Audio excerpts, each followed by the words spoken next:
What if Jacaerys Velaryon was reborn as Jon Snow and Cregan Stark as Robb Stark? Roose Bolton never gets the chance to betray anyone. Robb executes him before the treachery even happens, on instincts a 14-year-old shouldn't have. No red wedding, no naive bastard turning down a throne. That's not history repeating. That's two men who already died once, making sure it doesn't. Let's get into it. The maester's fire had burned low when the boy came screaming into the world in the deep cold of 281, and Catelyn Stark, ragged from the labor, watched her firstborn open his eyes. They should have been a newborn's eyes, unfocused, blind to all but light and shadow. They were not. For the length of one breath, before the infant remembered he had no strength to hold the muscle, the thing behind those eyes looked out at the room with the flat, measuring calm of a man who had spent a long life deciding which of the faces around him could be trusted. Then the moment passed. The baby wailed. Catelyn laughed with relief and named him Robb, and never knew what had surfaced in her arms. Cregan Stark had died at 87, Lord of Winterfell, the man who marched an army south to hang traitors and rode home again. He had been dead 170 years. He remembered the marching. He remembered the rope going taut. He remembered, sharper than any of it, the weight of a boy prince's hand on his forearm on a cold battlement, and a promise sworn there that had died half-kept because everyone who might have kept it was already in the ground. Now he lay in a body that could not lift its own head. The first years were the worst thing Cregan Stark had ever endured, and he had endured a great deal. To know how a sword should sit in the hand and have no hand that could close around one.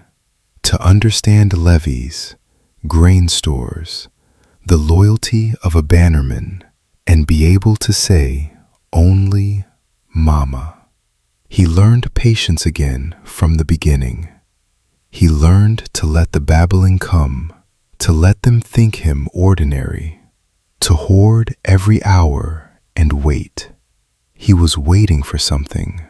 He was not certain what until the winter of 283, when the castle filled with the noise of a second birth, and a nursemaid carried a small, dark bundle past his cradle.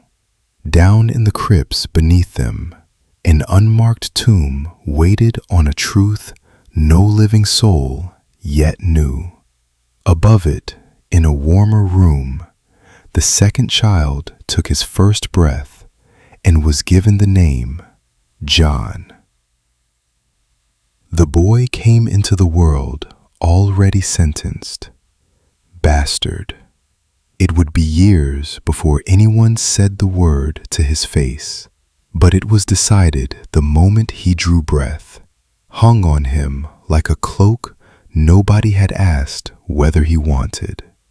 Jacaerys Velaryon had drowned in the gullet astride Vermax, 16 years old and a prince of the realm, and had gone into the black water still believing the war could be won.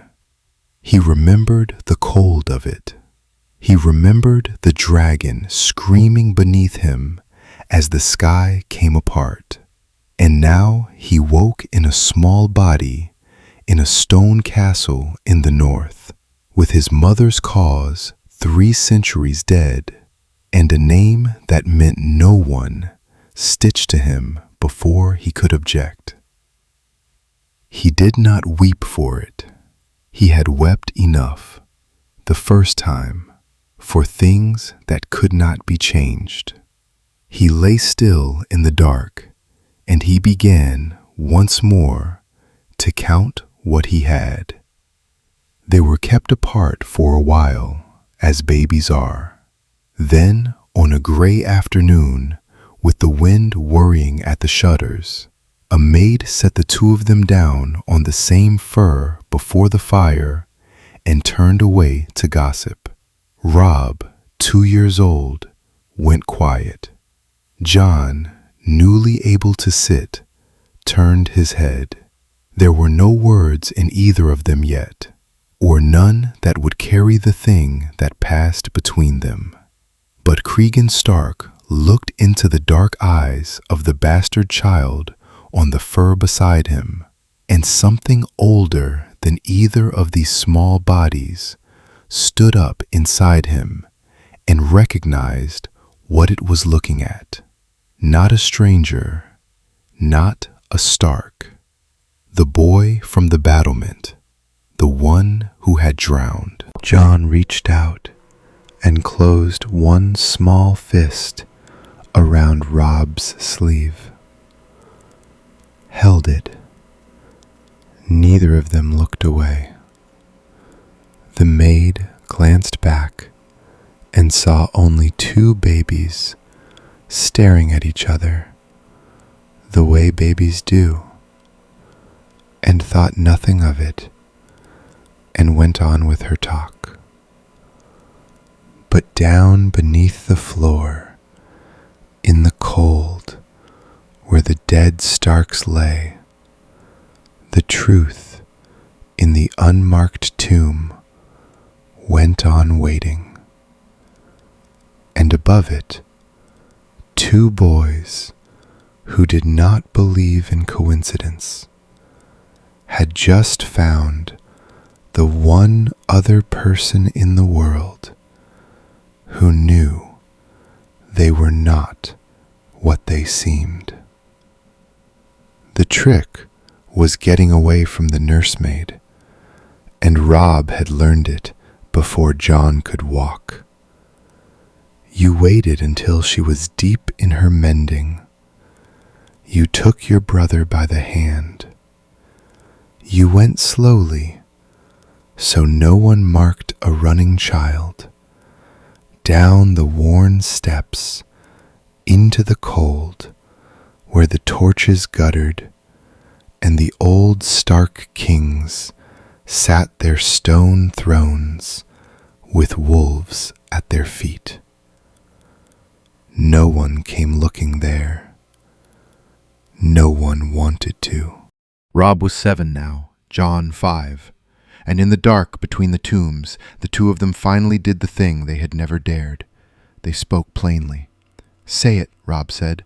"Whatever you think it is, say it out loud." John's small face worked. The words a 5-year-old had were the wrong tools for the job, and he reached for them the way a man reaches for a broken sword. "I died," he said, "in the water.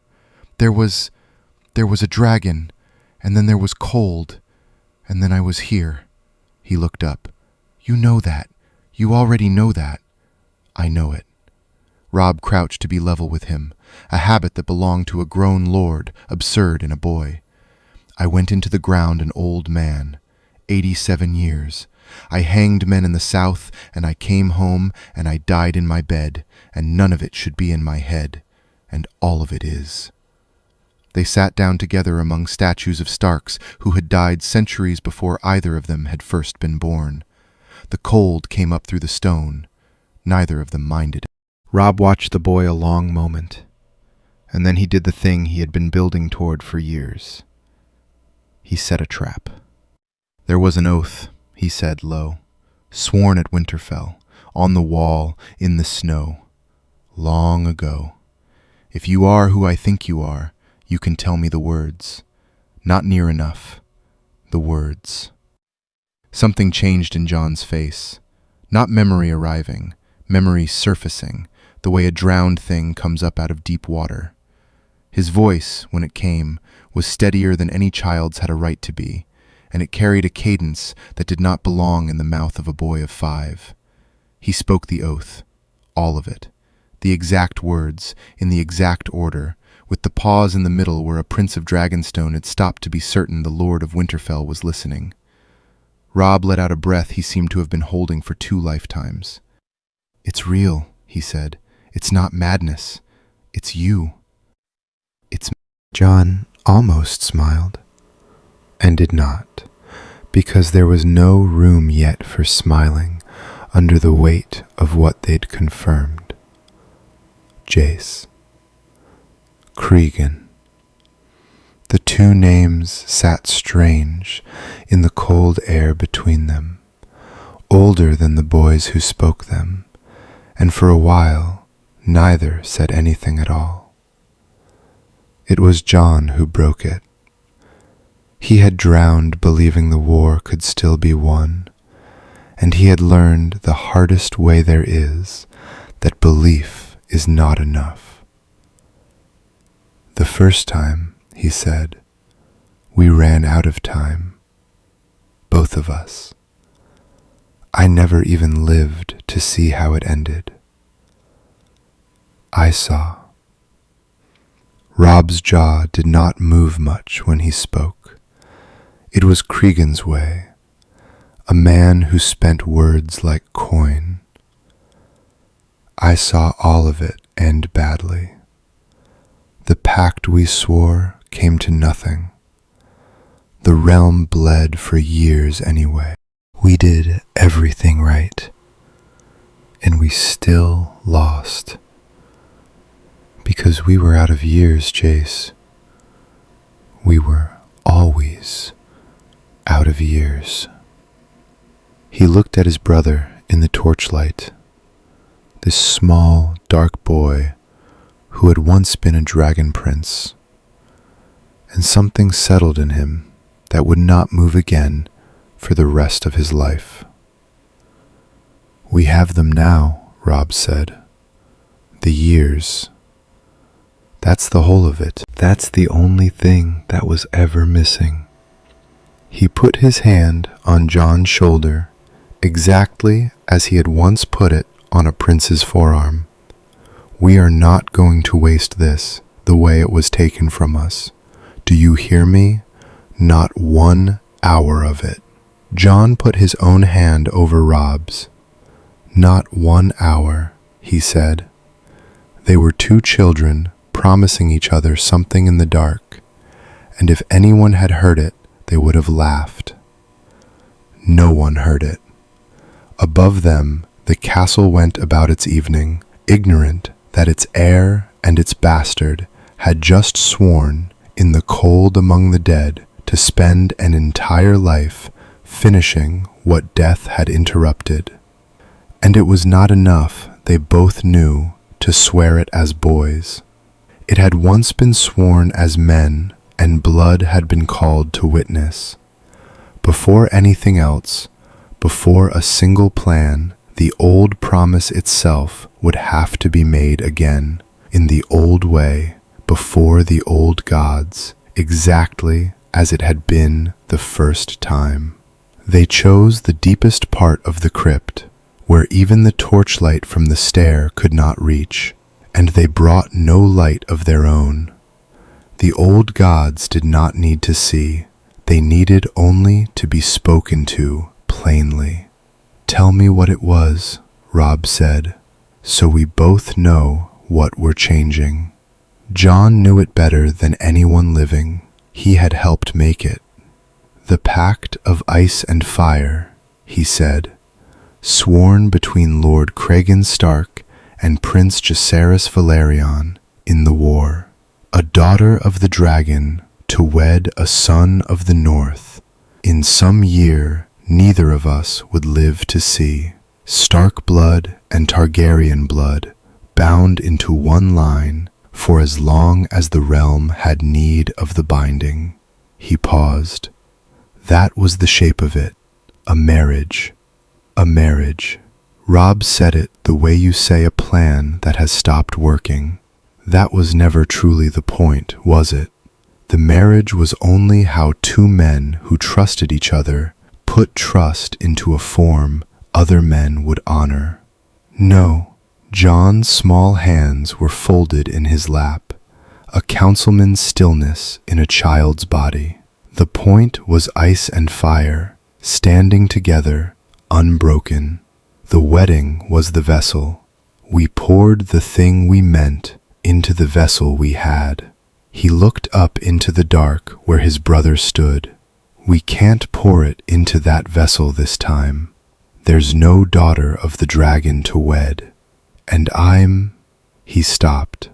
He did not finish it because he did not yet know it was true, though he had begun to feel the edges of it, the way you feel a coming storm before you can name the cloud.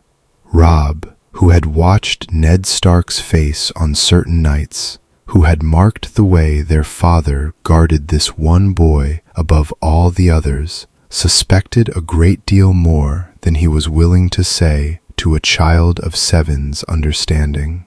He kept it. There would be a year for it. There would be years for everything now. Then we don't wed the houses, Robb said. We are the houses. You and I. We're already brothers by the name we carry, and whatever else your blood turns out to be, we've bled the same table's bread our whole lives twice over. That's a stronger seal than any marriage bed. No lord can annul a brother. An alliance sworn in shared blood, John said slowly, turning it over, testing the weight of it as he had once tested treaties. Not a promise between two houses that might break faith, a single house that cannot. Ice and fire in one line already. Robb nodded once. The way it was always meant to end up, only sooner and safer and ours. So they swore it. Two boys standing in the black cold before the buried kings of winter, their voices pitched low, carrying between them the exact cadence of an oath first spoken 170 years before by a lord and a prince who had not lived to keep it. They gave it back to the old gods word for word. They did not stumble. When it was done, the silence held them a moment longer, and something in that dark old place seemed briefly to be listening. Then they climbed back toward the light, two children again, and stepped into a castle that had gone strange while they were below. There were men in the yard who had not been there that morning. A rider's horse, lathered, being walked cool. Servants, moving with the particular quiet of a household that has just heard bad news and not yet been told whether to grieve. Robb caught a passing groom by the sleeve. "What's happened?" The boy, older than Robb and used to answering him anyway, ducked his head. "A raven, my lord, from King's Landing." He swallowed. "The hand of the king is dead, Lord Aaron. And they're saying King Robert means to come north himself before the year's out. Here, to Winterfell." Robb's hand fell away from the groom's sleeve. He did not look at John, and John did not look at him, because two boys staring at each other over a piece of news like that was the kind of thing a groom might remember. But between them, unspoken, the same understanding landed with the weight of a portcullis dropping. The clock had started, the one that had run out on them the first time. Somewhere far to the south, a king was pulling on his boots, and every quiet year they had counted on to prepare had just become a great deal fewer. Catelyn had a plan for the bastard, and she had held it patiently for years, and it was coming apart in her hands for reasons she could not name. The plan was simple, and, she believed, merciful in its way. The boy would go to the wall when he was old enough to take the black with honor, or to some fostering far enough south that Winterfell need never again arrange its feast tables around the shame of him. She had never wished the child dead. She had only wished him elsewhere, and she had assumed, as any mother assumes, that time and her husband's guilt would eventually deliver it. What she had not assumed was her own son. "He earns his keep," Robb said, the first time she raised it aloud, and he said it not as a boy pleading for a friend, but as a steward reading an account. "He'll be worth a garrison to us in 10 years. You don't send away a thing that's worth a garrison because it makes the seeding harder." Catelyn stared at him. He was, what, 11? 12? And he had spoken of his father's bastard the way Ned's own bannermen spoke of grain reserves. "He is not a thing, Robb." "No," Robb agreed, and the correction landed somewhere she hadn't aimed it. "He isn't, which is rather my point." She could not win these conversations, and it disturbed her more than she would admit to Ned, or to the Septa, or to her own reflection. When she argued from feeling, her son answered from ledgers. When she argued from propriety, he answered from strategy, laying out for her exactly what the North gained by keeping the boy, and exactly what it lost by casting him off, in terms so cold and so complete that she found herself again and again outflanked by a child in a matter of her own household.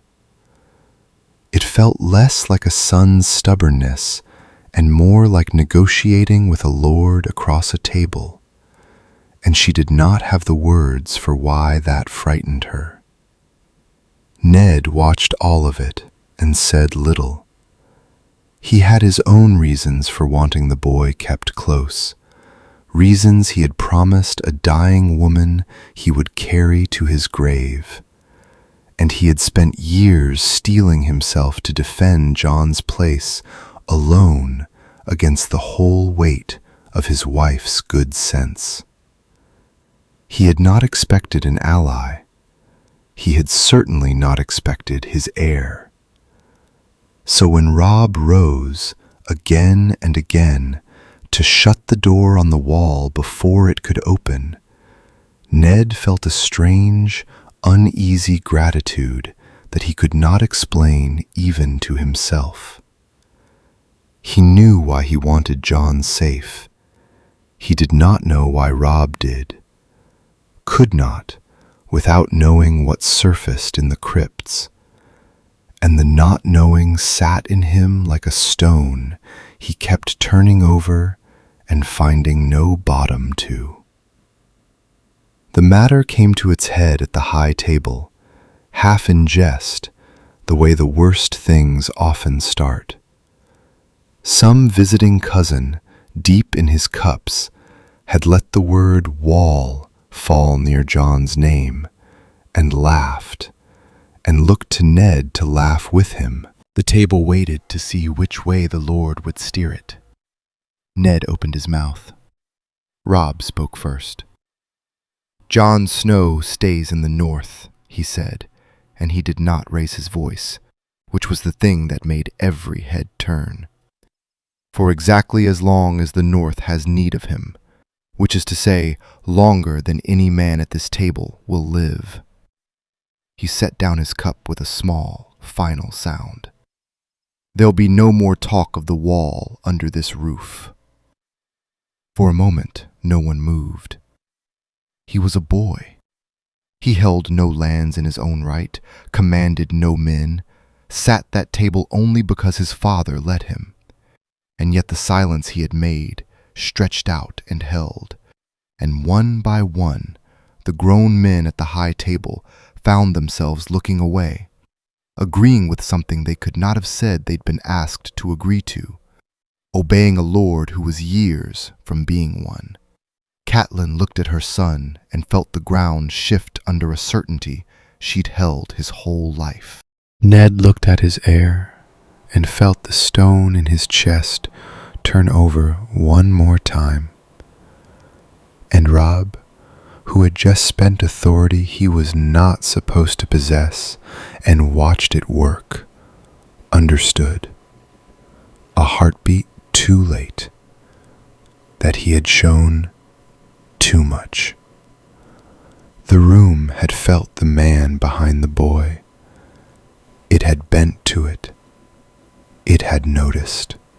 He caught Jon's eye down the table for half a second, and in that look was a single shared thought, cold and clear.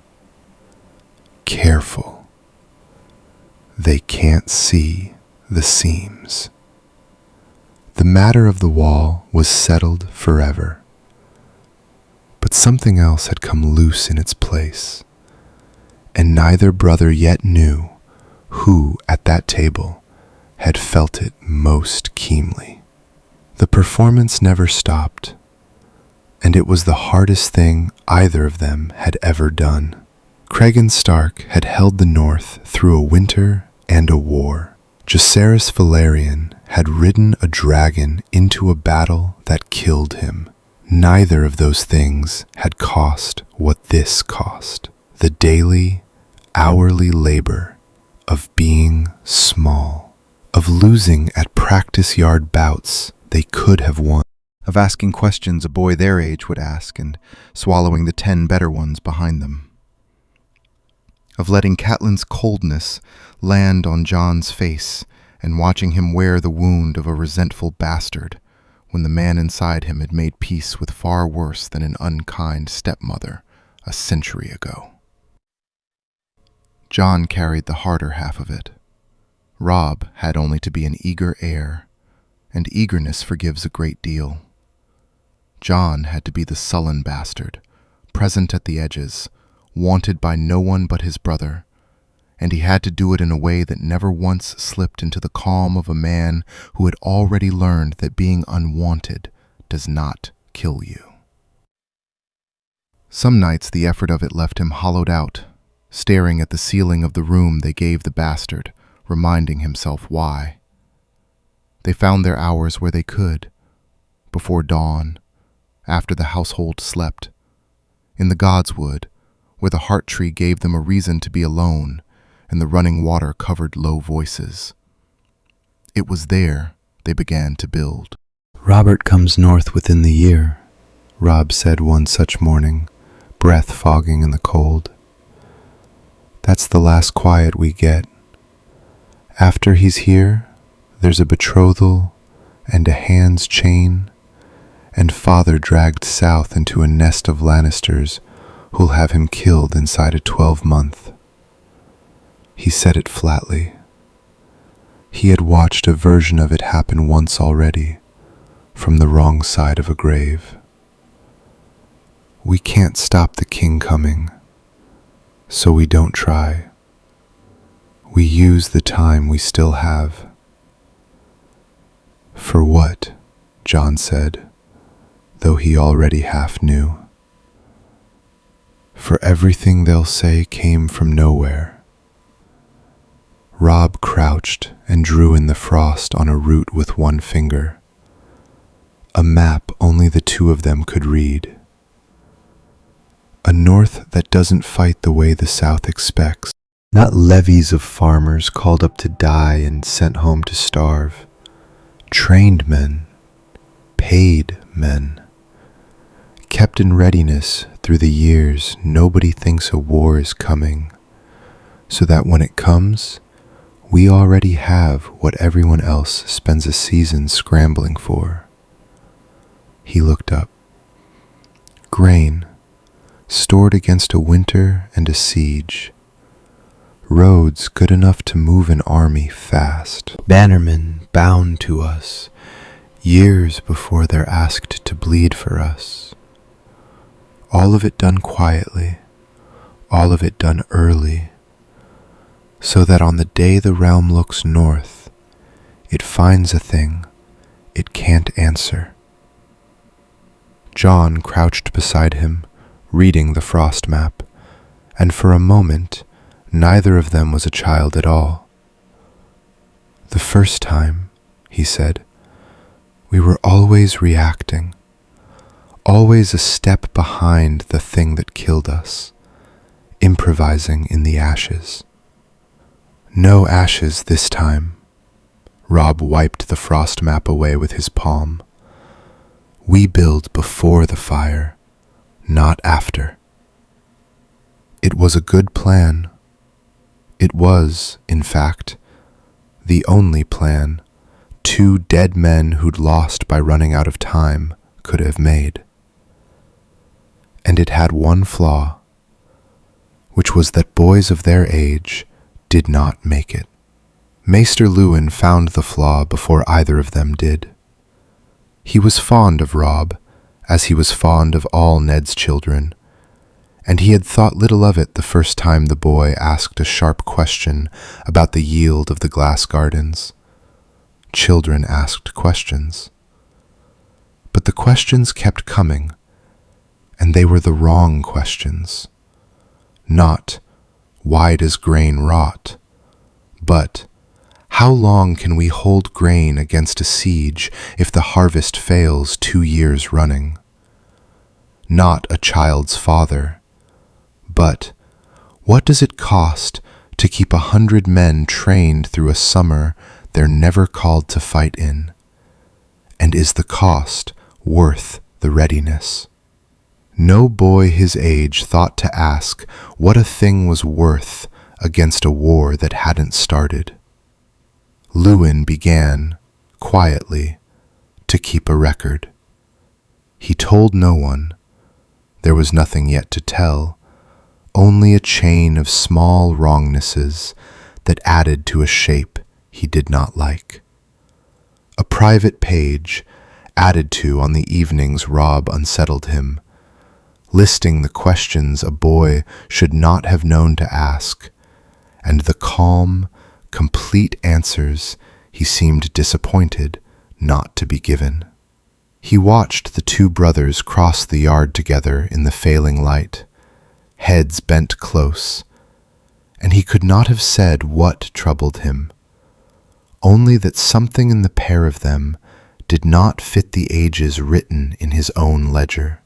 He set down his quill and looked at the page he'd made, and for the first time he let himself think the thought all the way through, that there was something in the young Lord of Winterfell that was older than the young Lord of Winterfell had any way of being.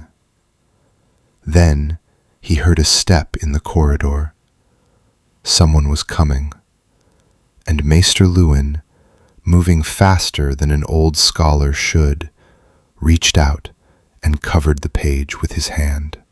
The step in the corridor belonged to a steward with a question about candle stores and nothing more. Luwin answered him from behind his own hand, mild as milk, and the man went away satisfied. When the door closed again, the maester lifted his palm from the page, looked at what he had written, and after a long moment, folded it small and put it where folded things go to be forgotten. There was nothing to bring to Lord Stark, only a feeling.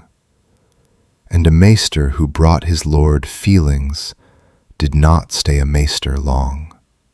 The seam held. Neither boy ever knew how close it had come to opening. By the time it mattered again, Rob stood at the edge of true boyhood's end, and the machine had grown a wheel that could not be built at Winterfell.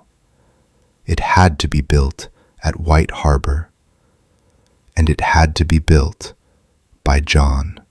"Family courtesy," Robb said in the Godswood the morning Jon left. "That's the whole of what anyone's thinking. A brother sent to keep an old lord company. You smile, you eat his food, you praise his singers." He paused. "And you count his ships."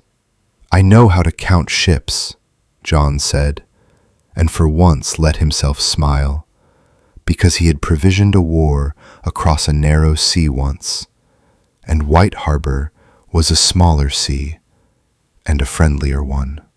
He spent 3 weeks in the city, and saw more in them than a royal surveyor would have seen in a year.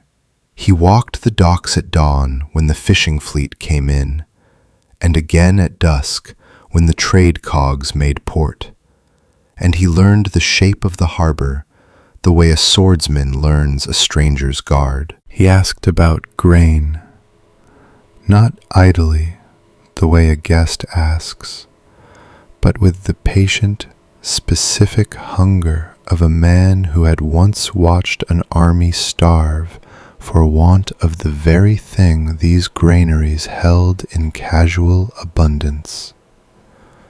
White Harbor was rich in the way that mattered, not gold in a vault, bread and hulls and men who knew the water. Wyman Manderley had expected none of this. He was a great mountain of a man, courteous and clever behind the fat, and he had received 100 stark cousins in his hall and given each of them the same warm, empty afternoon. He prepared the same afternoon for the bastard. He had the singers ready. The singers were not needed. "You keep 2 years' grain against a bad harvest," Jon said over the second course, as though remarking on the weather. "Most lords keep 1 and pray. Why 2? Wyman set down his knife. "The sea's a fickle friend, boy. In a season the herring don't run. In winter the roads close. A city that eats from the water learns to hold a little back." He studied the young man across his table with new attention. "Most who sit where you're sitting want to talk of tourneys." "I've no head for tourneys, my lord." Jon met the look without flinching from it. "But if a war came north, and one always does eventually, a city that holds 2 years' grain and 40 seaworthy hulls is worth more to the north than any 3 houses that hold only pride. I only wondered whether you knew how much you were worth. It seems you do." The old lord was quiet for a moment. Then he laughed, a rolling sound that shook the table and refilled the boy's cup himself. "Sit closer," he said. "We'll talk about grain." They talked of grain until the candles burned low, and then of salt cod and shipwrights, and how many spears White Harbor could put in the field on a month's notice, and Wyman Manderley found himself, to his own quiet astonishment, treating the stark bastard not as a courtesy to be endured, but as a man whose good opinion he would rather keep. When Jon rode back through the gates of Winterfell, he carried no treaty.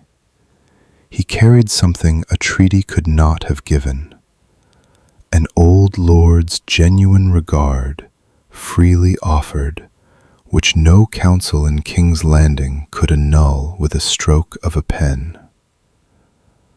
Rob read the account of the visit twice by candlelight, then set it down.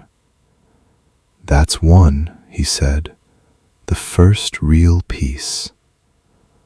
"The first," John agreed. Neither of them said what they both understood, that a machine of many pieces was only as quiet as its noisiest part, and the next piece they meant to build could not be hidden in a granary. It would have to be drilled in daylight in the yard, where anyone with eyes could watch the North learn to fight in a way the South had never seen. The genius of it was that it looked like nothing at all. A young heir, earnest to a fault, insisting the household guard drill an hour longer than custom, then two. A boy fussing over the state of the levies from the nearer holdfasts, calling them in for muster more often than any lord had bothered to in living memory, sending them home better fed than they'd come. It read, to anyone who cared to read it, as diligence, the overzealous care of a lord's son with too much winter and not enough war to spend himself on. Bannermen chuckled about it over their cups. One of the Kerwins, up from his own hall on some errand, watched the yard for an afternoon and laughed into his ale. "The Stark boy plays at soldiers," he told his men on the ride home, and thought no more of it. He had seen boys drill before.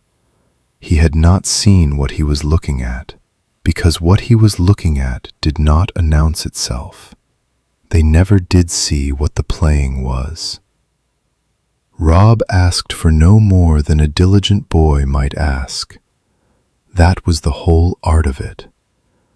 He asked only that men drill often, drill hard, and drill the same way twice. And the last of those was the one that mattered, because an army that has done a thing 100 times together does it without thinking on the day thinking gets men killed. He built discipline and called it a habit. He built readiness and called it thoroughness. No single thing he did would have troubled a soul in the South. The sum of them, added up by a mind that knew how to add them, would have gone through a Lannister like cold water. A green recruit spat in the mud one gray morning and said what half the yard was thinking, that they'd wheeled the same tired formation 100 times, and to what end, there being no war and no likelihood of one. The servant made him wheel it 101. Rob, watching from the wall, said nothing. He did not need the boy to understand. He needed only the boy's feet to know the turn in the dark. On the day the turn was all that stood between him and a horseman's lance. John did the part no one could see at all. He never held a command. A bastard drilling true-born men would have been a scandal the plan could not afford. So he gave nothing an order and reshaped everything from beside it. It was a word to Rob, always, and Rob's word to the sergeants. A lord's earnest notion, nothing more. But the notions were not a boy's. He watched the horse and the foot train as two separate animals, each blind to the other, and he knew from a life that had ended in the gullet how a battle punishes that blindness. So the horse learned to screen the foot, and the foot learned to open its ranks and let the horse through and close again, and the two became one thing that moved. He watched a column arrive, footsore and hungry after a hard march, its arrows damp, its men in no state to fight. And he quietly redrew how supply followed men on a road, so that the next column arrived with full bellies and dry strings. Small changes, each of them. Each one a lesson Westeros would otherwise have paid for across a generation of lost battles.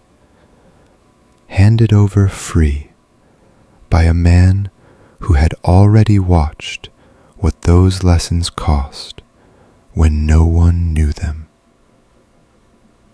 "They'll ask eventually," Jon said one evening, watching the yard empty of tired, competent men.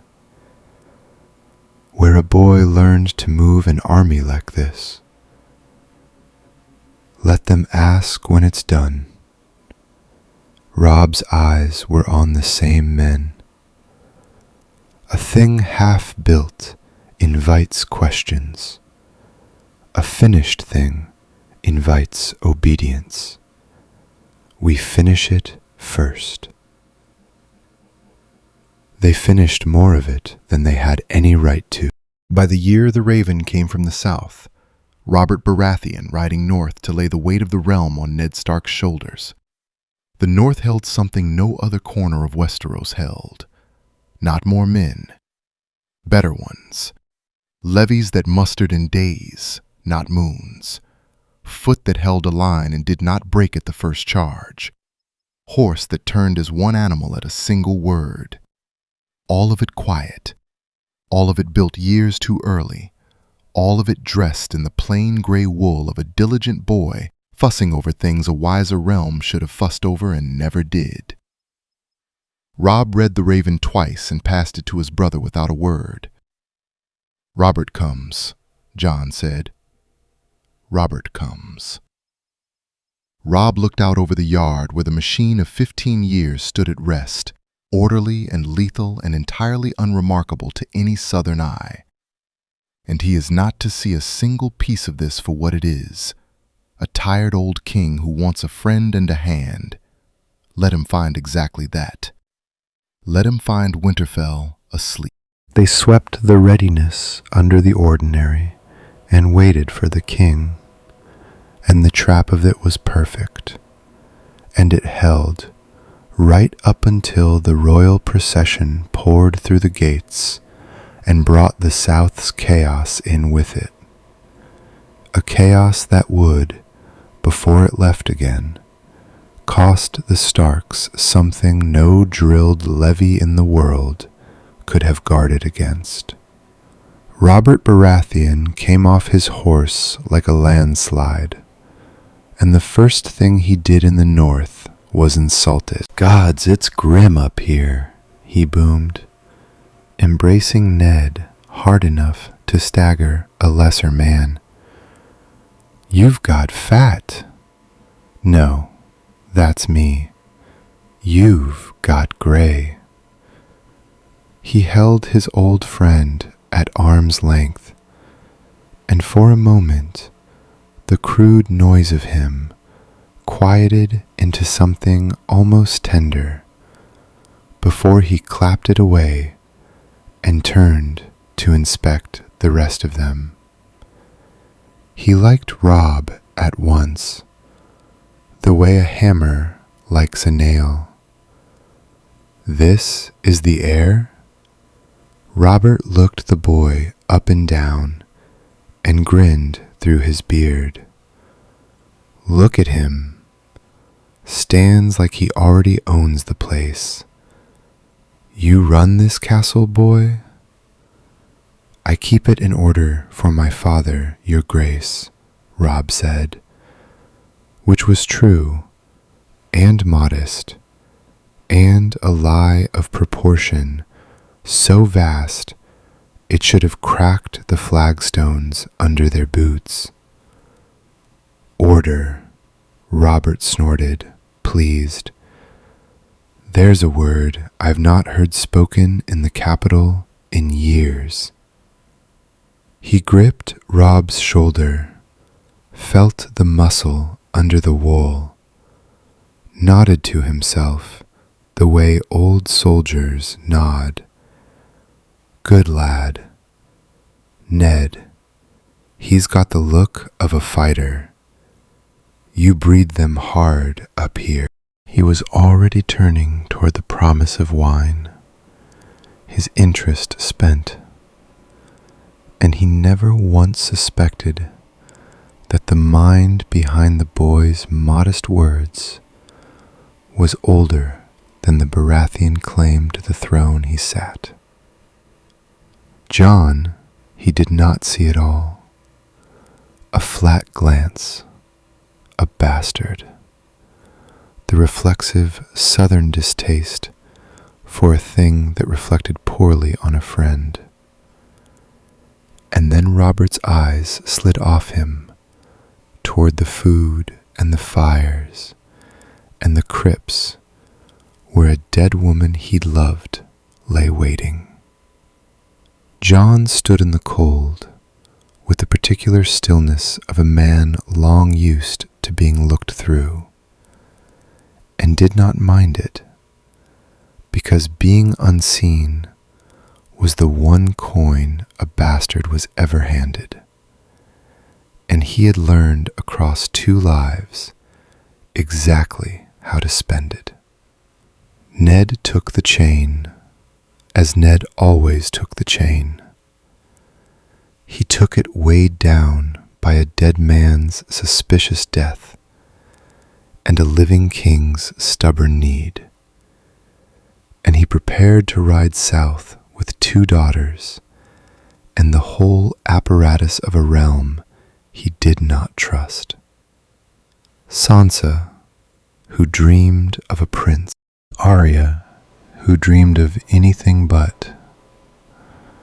And behind him he would leave the north and Winterfell in the keeping of his heir, believing he was handing a boy a burden to grow into. He was, in truth, handing genuine, consequential power to someone who had governed in all but name for years. And Robb received it with a gravity his father mistook for a young man rising to a hard moment. You'll need to be a lord now, Ned told him, quiet, the way he said the things that mattered. Not a boy who acts like one, a lord.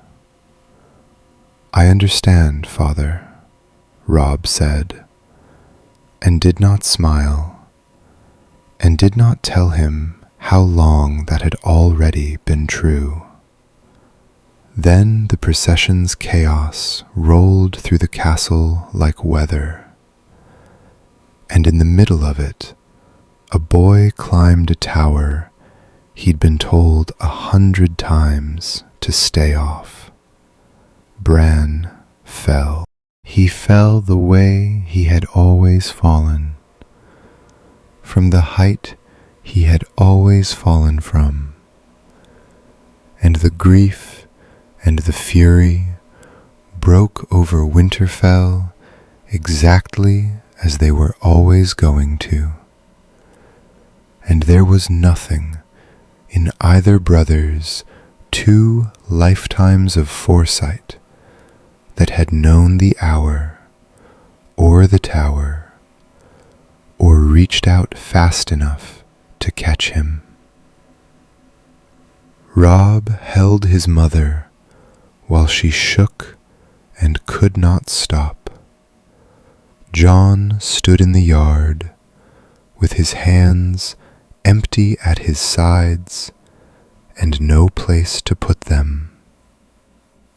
We didn't see it, Jon said, later, low, when the 2 of them were finally alone with the door shut. We can move armies. We can turn a whole kingdom's war years early, and we couldn't keep one boy off a wall. No, Rob's voice had gone somewhere flat and far away. We couldn't. He was quiet for a long moment, staring at nothing. We remember a war. We don't remember this. Not the small things, not the true ones. Only the shape of the storm, never where the lightning lands. It was the first hard reminder either of them had taken in this second life that a legend reborn is still only a man, and men do not command the world. It would not be the last. But the king would ride soon, and their father with him, and before that road carried Ned Stark south, into a nest neither brother could follow him into. There was a truth waiting inside the family, one Rob had circled for 14 years, and never once let himself say out loud. Rob had watched his father watch Jon for 14 years, and he had long since learned to read the thing Ned Stark believed he was hiding. It lived in the small movements, always. The way Ned's eyes found the boy first in any crowded hall, and stayed a beat too long. The way his voice gentled when Jon's name came up, then hardened as if catching itself in the act. The way a man who lied to no one on any other subject in his life would go still and be careful the instant the talk turned toward the boy's mother, and steer it elsewhere with a mason's patient hands. Ordinary shame did not move like that. Ordinary shame was loud, or it was silent. It did not stand a watch. Cregan Stark had spent a long first life reading men across council tables, weighing what they said against what their hands did while they said it. And the old instinct sharpened the suspicion into something with an edge on it. Not a bastard got in a weak moment and regretted it afterwards. Something guarded, something a man would break a whole lifetime of honesty to keep, and break it only ever for. He did not put the name of the thing to himself. He did not need to. He had watched the dragon prince, who was now his brother, move through the world, carrying whatever he carried, and he had done the sum 100 times in the dark, and the sum kept coming out the same. A dead sister, a promise, a boy the most honest man in the realm would lie for, and had. He said none of it to Ned. The two of them stood together on the battlements the last night before the party rode.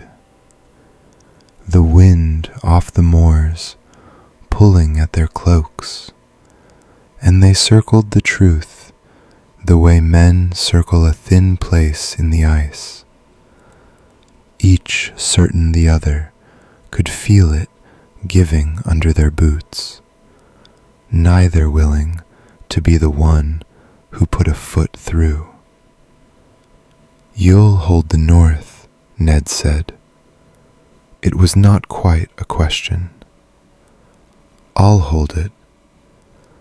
Rob watched the torches move in the yard below. "Go careful in the south, Father. It doesn't play by our rules down there. A man who trusts the wrong face at the wrong table."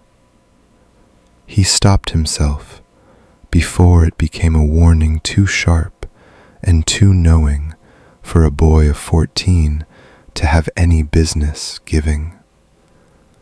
Ned looked at his son, and something crossed his face that might have been a question he had decided years ago never to ask. "You've grown into more than I ever looked for in you," he said instead. "I don't always understand it. There are nights I don't understand it at all, but I am grateful for it." He put his hand on Rob's shoulder, briefly, the way Ned did everything that cost him. "Keep your brother close, whatever comes." "Always," Rob said. "You needn't have asked me that." Ned held his eyes one moment longer, and in that moment, the two of them stood at the very lip of the thing, the vow on one side and the certainty on the other, close enough that a single wrong word would have sent them both through the ice. And then the moment passed, as such moments do between careful men. Ned turned away. The truth stayed buried under both their feet, where they had agreed without agreeing to leave it. Rob would not force a confession his father was not ready to make. Ned would not surrender a secret he had carried since a tower in the south, not even to the son he trusted most, because the keeping of it was the only thing that had ever kept the boy alive. The party rode out at first light down the King's Road, banners bright and cold against the gray. John watched them go from the gatehouse, and something moved in him that he could not name. Not grief. He had grieved harder things than a father riding to serve a king. Not fear, exactly. A wrongness. A cold thread drew tight somewhere behind his ribs as he watched Ned's back shrink down the road toward the south. A feeling with no shape he could hand to it, and no words he was willing to try. He did not speak of it to Rob. To say it aloud would have made it real, and he was not ready for it to be real. For the first time since two infants had recognized each other on a nursery fur, one of them was uncertain of the road ahead, and neither of them yet knew that the road their father had just taken led into the one part of the story their two long lifetimes of memory had never once been permitted to see. They had built their whole second lives on knowing what came next. Now, for the first time, the board moved 1,000 miles to the south in the dark, and neither of them could see the hand that moved it. "We don't know," John said. He said it the way a man tests a bone he suspects is broken, pressing to find the edge of the break. Whatever Father's doing down there, the questions he's asking, the men he's asking them of, the enemies he's making by asking, we don't know how it goes. We were never there for it, not in any life. Rob sat with the map of the realm open before him and did not pretend otherwise. "We know the shape of the storm," he said, and there was no comfort left in the words now, only fact. "We remember it ended badly for a Stark in the south. We don't remember the day or the lie that did it, or whose hand held the knife." He laid his palm flat on the parchment, over King's Landing, over a city he could no more reach than he could reach the moon. "We're blind, Jace. For the first time since the crypts, we're blind." It would have been easy to spend the waiting on hope. Neither of them spent a single hour of it there. Hope was the thing that had killed them the first time. The belief that if they only did right by the world would let them win. They had learned better in the cold black water and the hangman's yard, and they turned now, both of them, to the only work that had ever kept them breathing, preparing for the worst thing, so that when the worst thing came, it found them already on their feet.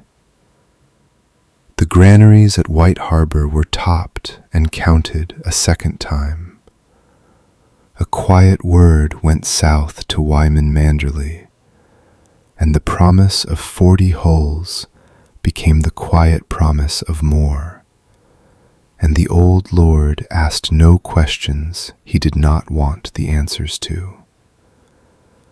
The levies of the nearer holdfasts were mustered under a thin excuse and sent home again, knowing, without ever being told, that they might be called for true before the year had turned. Roads were mended that had no present need of mending. Everything the machine had been built across 15 years to do, it was now ready to do at speed. "If it goes wrong," Rob said, standing at the map long after the candles had gutted low, "we don't want a season to march. We want a fortnight." "A fortnight," John agreed, and bent again to the parts of the machine his hands could reach. Supply lines, muster rolls, the 1,000 small readinesses that would decide everything on a day neither of them could yet see the shape of. The raven came on a gray afternoon, the way the worst ravens always seem to come. Rob broke the seal himself. He read it once, and the color went out of the day around him, and he read it a second time to be certain he had not dreamed a nightmare down onto the page. Robert Baratheon was dead. A bore, the letter said, though no one who mattered would ever believe the bore had done its work unaided. And Ned Stark, Warden of the North, Hand of the King, the most honest man in all the 7 kingdoms, had been seized within the walls of the Red Keep and named a traitor, and sat now in a black cell beneath a throne held by a boy king and a golden queen who wanted nothing in the world so much as they wanted the Starks broken and buried. John read it over his brother's shoulder and said nothing at all. Every quiet year, every drilled levy, every counted granary, every seaworthy hull and mended road. All of it had been built for exactly this hour, for the day the South finally came for the North.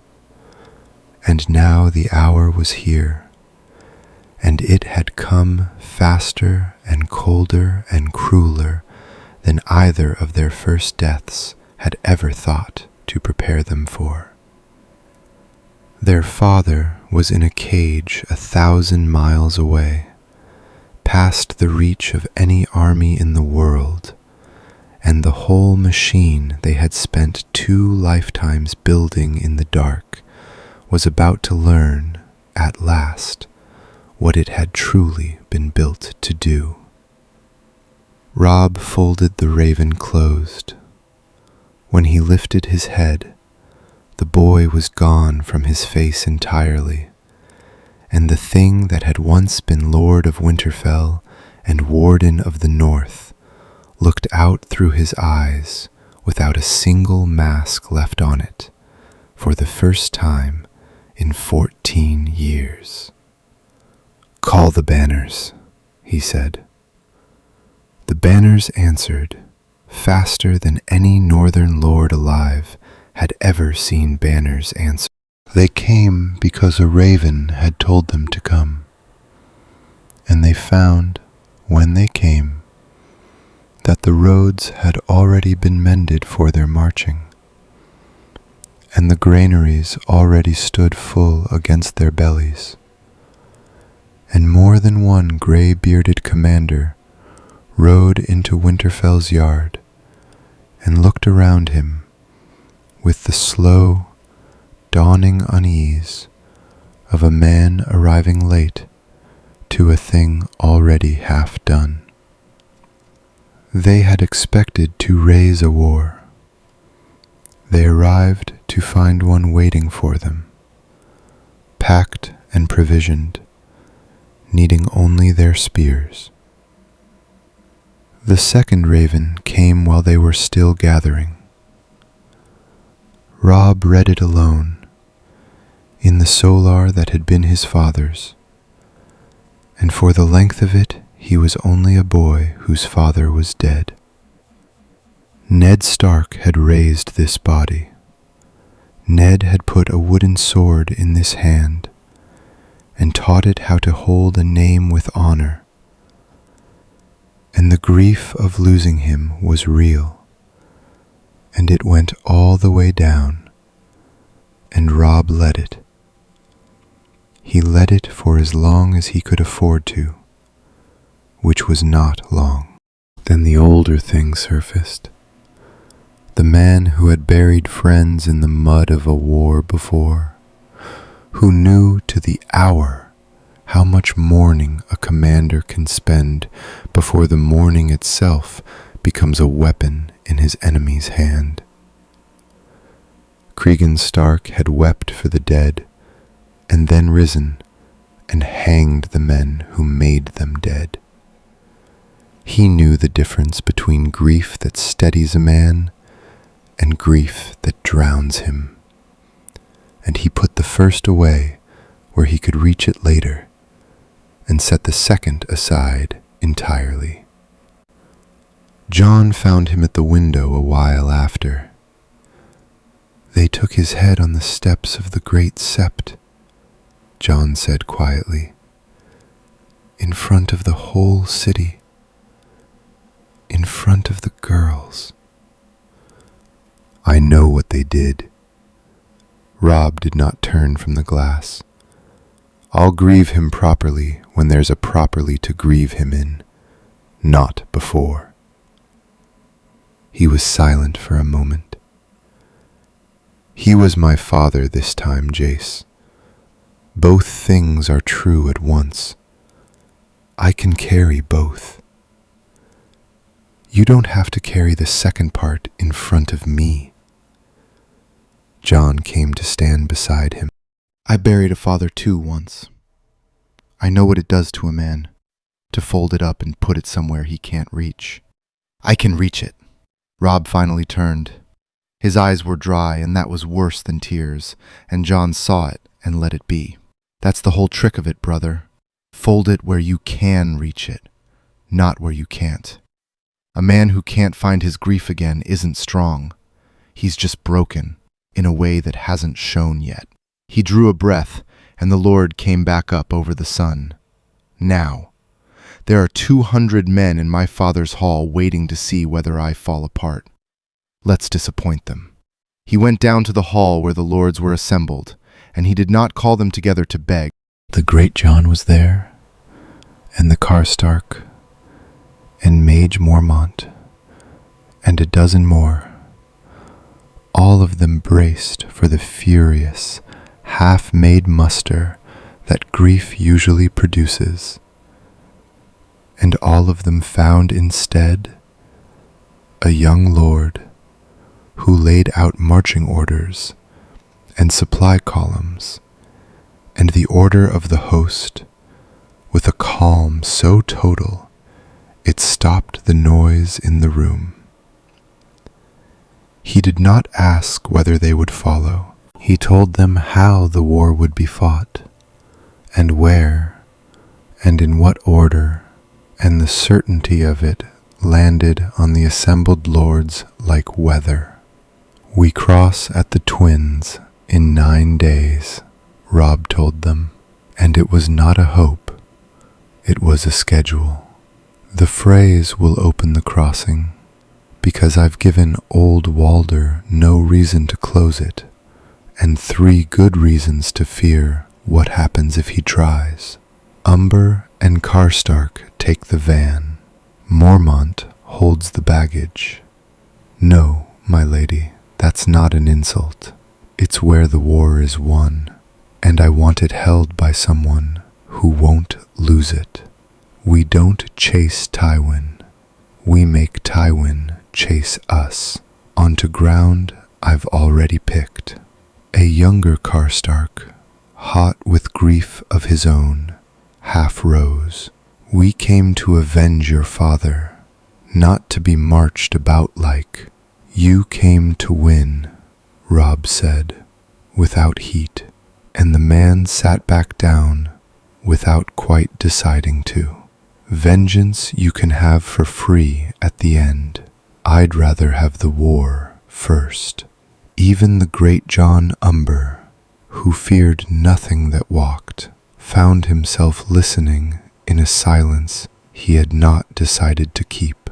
That's no boy's plan, Mage Mormont said afterward, low, to no one in particular.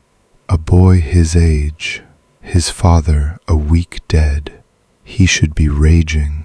He's reading us a battle order like he's fought it before.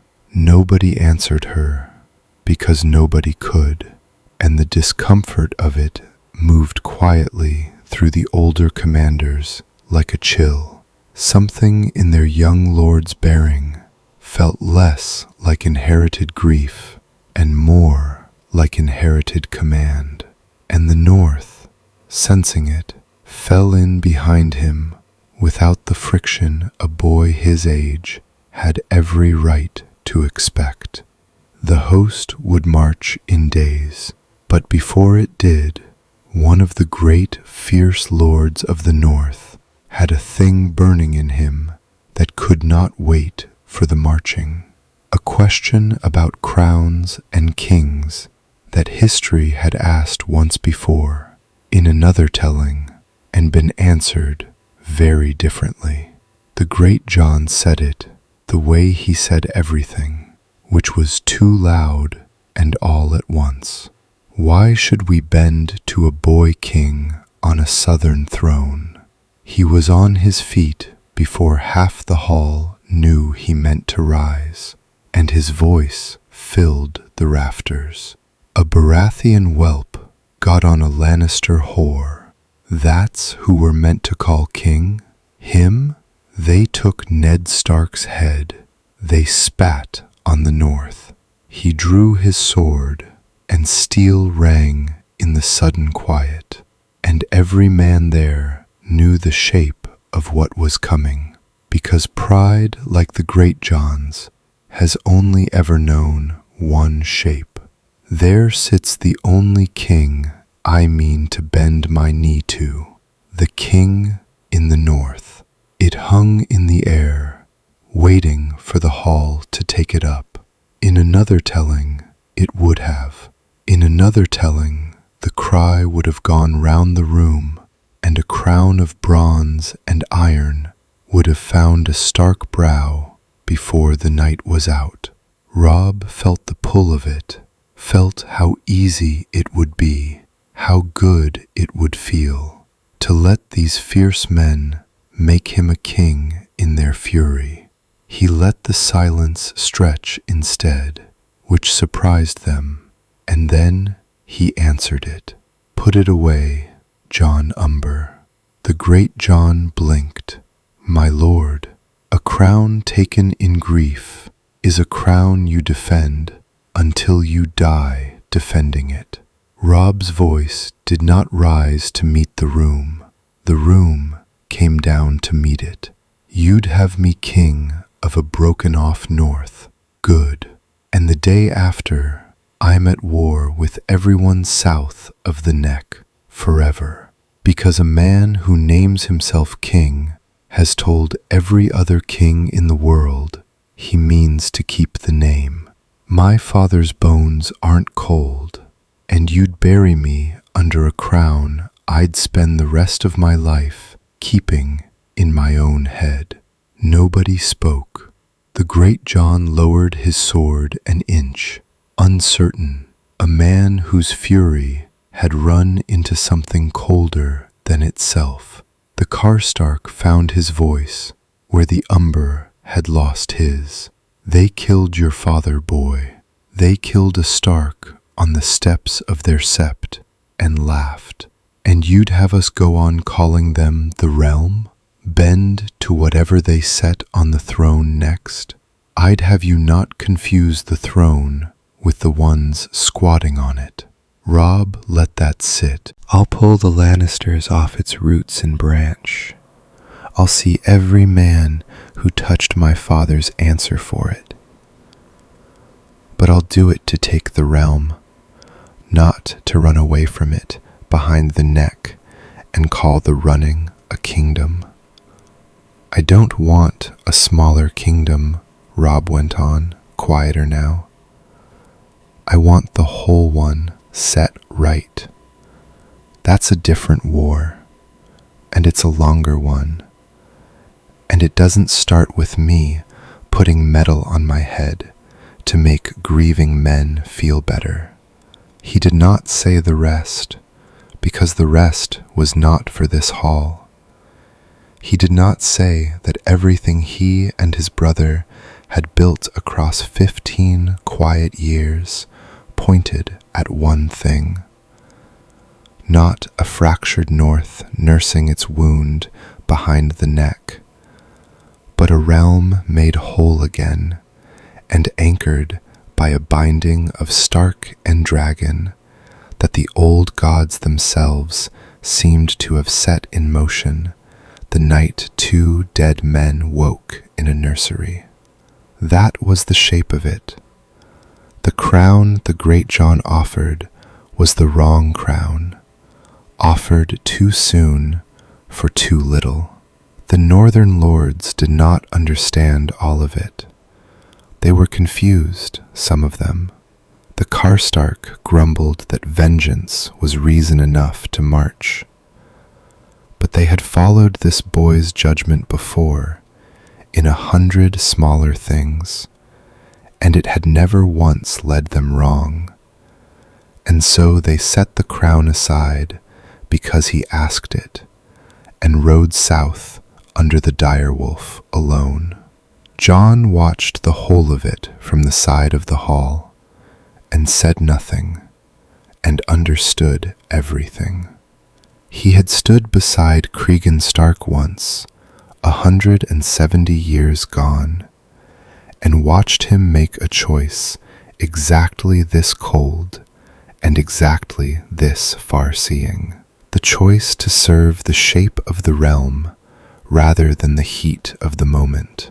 To refuse the easy thing for the lasting one, the pact was being rebuilt in front of these lords, stone by stone, and not one of them knew they were watching it happen. The host marched at dawn, and among the great lords who rode with it was one whose stillness had already begun to draw Robb's eye, a soft-voiced man of the Dreadfort, who watched everything and offered nothing, and whom a less-lived commander would have had no reason on earth to suspect. Roose Bolton was the kind of man other men forgot to watch, and that, to Robb, was the loudest thing about him. He spoke rarely and softly, so that lords leaned in to hear him and did not notice they were doing it. He never argued in council. He only waited and let others spend themselves, and offered at the end some small, reasonable thing that cost him nothing and bound him to nothing. His face gave back exactly as much as a still pond gives back, a surface, and beneath it, whatever you were fool enough to imagine. A boy of 14 would have seen a loyal, cautious bannerman. Cregan Stark had spent 70 years across council tables from men who wore that exact stillness, and he knew it for what it was. Not caution, but calculation. The particular held-breath patience of a man already weighing what he stands to inherit from another man's ruin. Robb had felt it come off Roose Bolton at the very first council in Winterfell, and he had said nothing, and he had watched, and the watching had only made him more certain. Certainty was not enough to hang a great lord on. He needed the man to hang himself. So Robb built a small, careful lie, a piece of false word about the host's movements, about a weakness in the line of march, shaped to be useful only to an enemy, and he let it fall into exactly one channel, a channel only the Dreadfort's men had ears in. Then he waited, the way he had waited 15 years to be a man again, and he watched where the lie went. It went south. Of course it went south, to a Lannister outrider taken 3 days later, with the false word still fresh in his orders, word that had left the host through only one door. Robb read the captured orders by his own hand before he let any other man see them. The wording was his own, the exact false weakness he had planted, the exact hour, copied faithfully by a scout who had died carrying it to Tywin. There was no honest way for those words to be in a Lannister's saddlebag. He had told them to one channel and one only, and the channel had carried them straight to the enemy, and the man who owned that channel had smiled his still smile across the council fire, not 2 nights past, and said nothing. "You could be wrong," Jon said when Robb showed him. He said it because someone had to. A coincidence. A second leak. There's no second door, Jace. I built the room. Robb folded the captured orders. He was always going to do this. In some life I half remembered, he already did. Waited for us to bleed and sold us at the worst hour, at a wedding, with the wine still in our cups. I'm not giving him the wedding. He called the host together in the gray light of a Riverlands morning, and he laid the proof before them. and he offered Roose Bolton none of the things a great lord expects at the end. No trial by combat, no long recitation of grievance, only the flat, finished justice of a lord who had paid once already, in blood and in death, for trusting a still-faced man too long. Bolton said very little, even then. "You'll want a dreadfort you can hold," he offered, soft as ever, as though negotiating the weather. "Kill me, and the North remembers it." "The North will remember it," Robb agreed. "That's rather the point."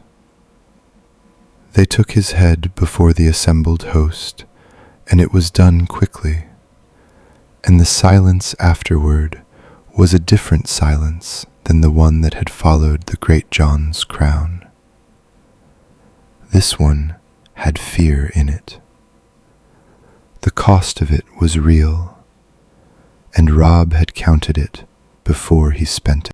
Several lords rode uneasily after that morning, wondering privately what proof would be enough to satisfy their liege where they themselves were concerned, whether a still face or a quiet hour might one day be read against them too. He had traded a measure of their comfort for the certainty that no knife waited in his own ranks. It was a trade Cregan Stark had made before and would make again. "They're frightened of you now," Jon said that night.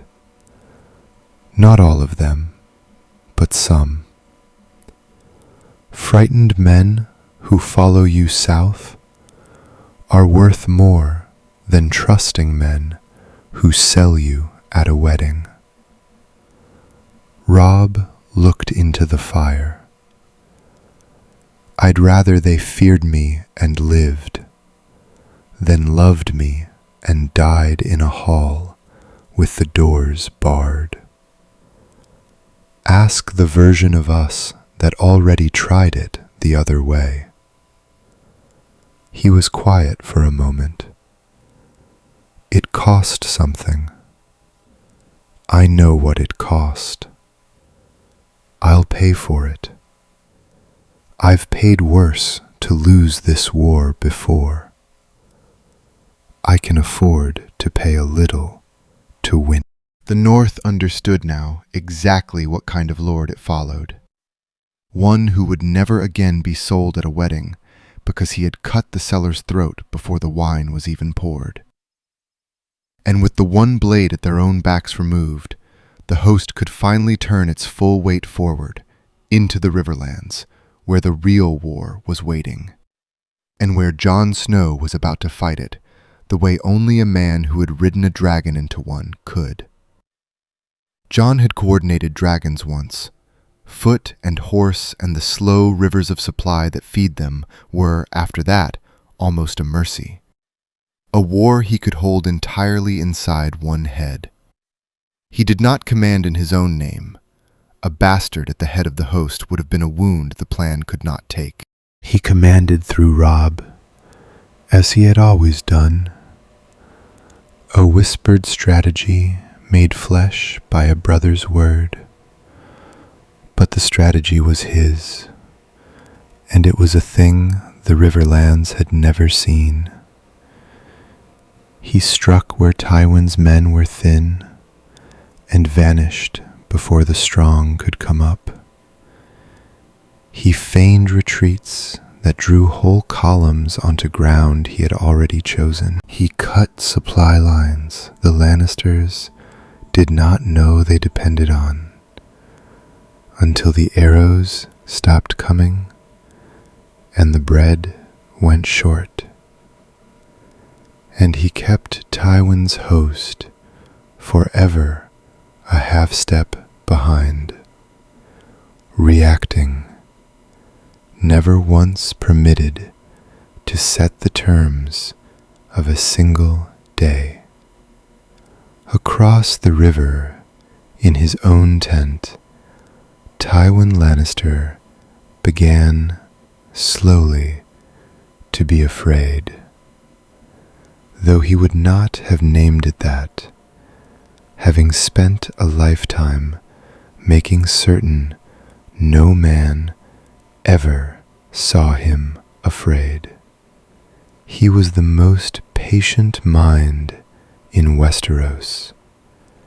He had won every war he had ever fought by outwaiting the impatient men across from him. But the men across from him now did not seem to be impatient or grieving or young. They fought like something colder. Every gap he found was closed before he reached it. Every trap he set was walked around as though the enemy had read the ground the night before he chose it.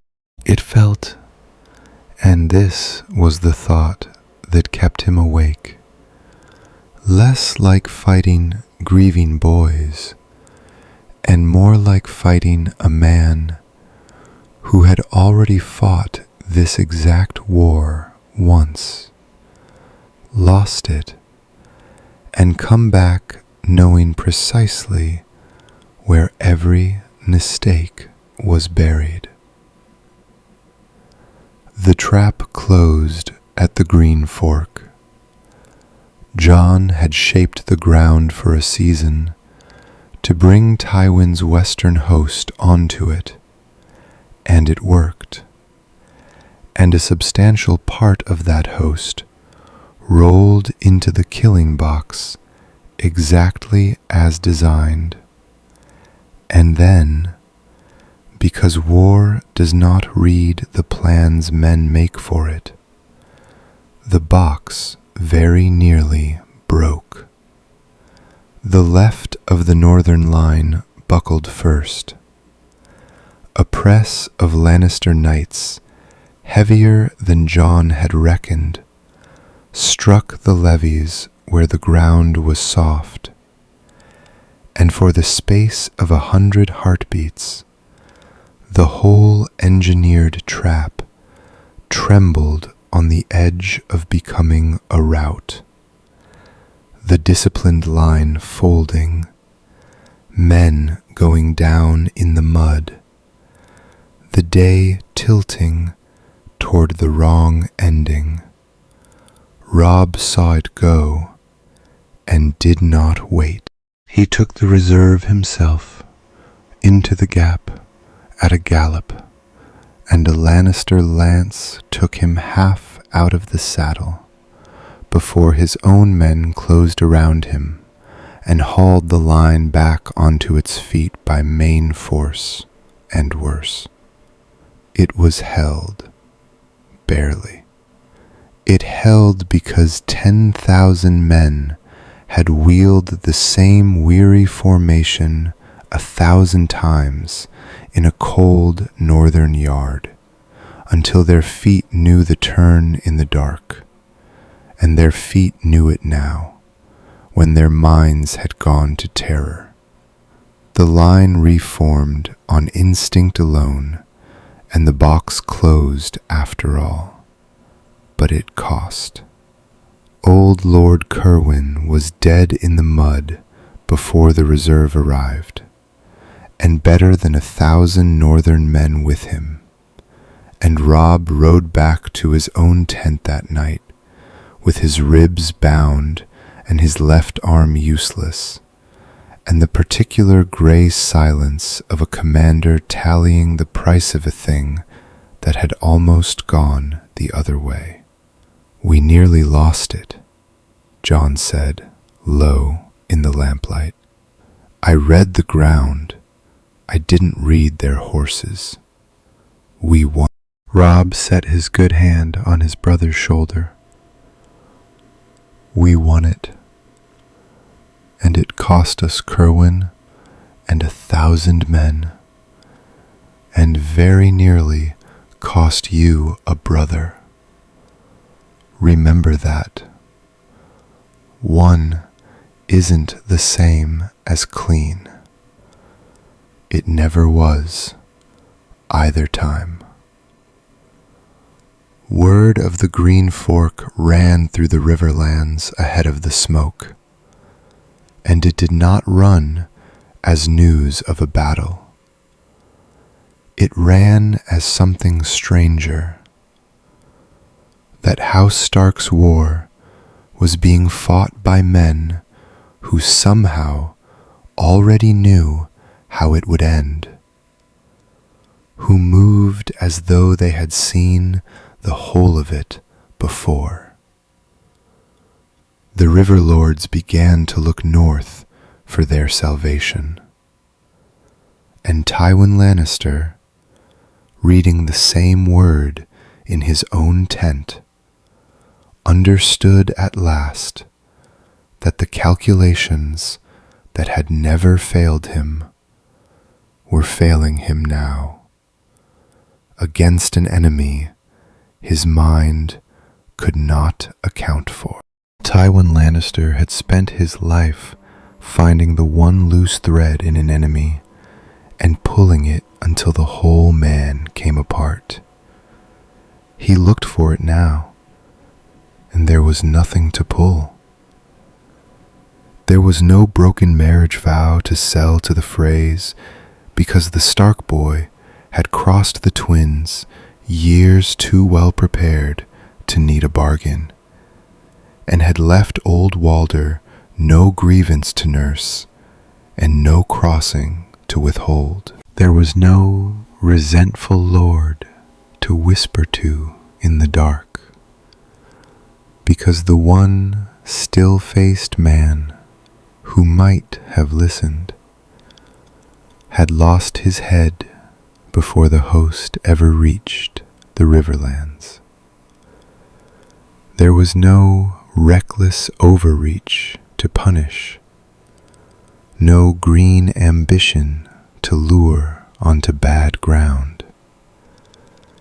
Every lever Tywin had ever leaned on to win a war was simply, methodically absent, closed off in advance by an enemy who anticipated each gap before Tywin's own commanders could so much as name it.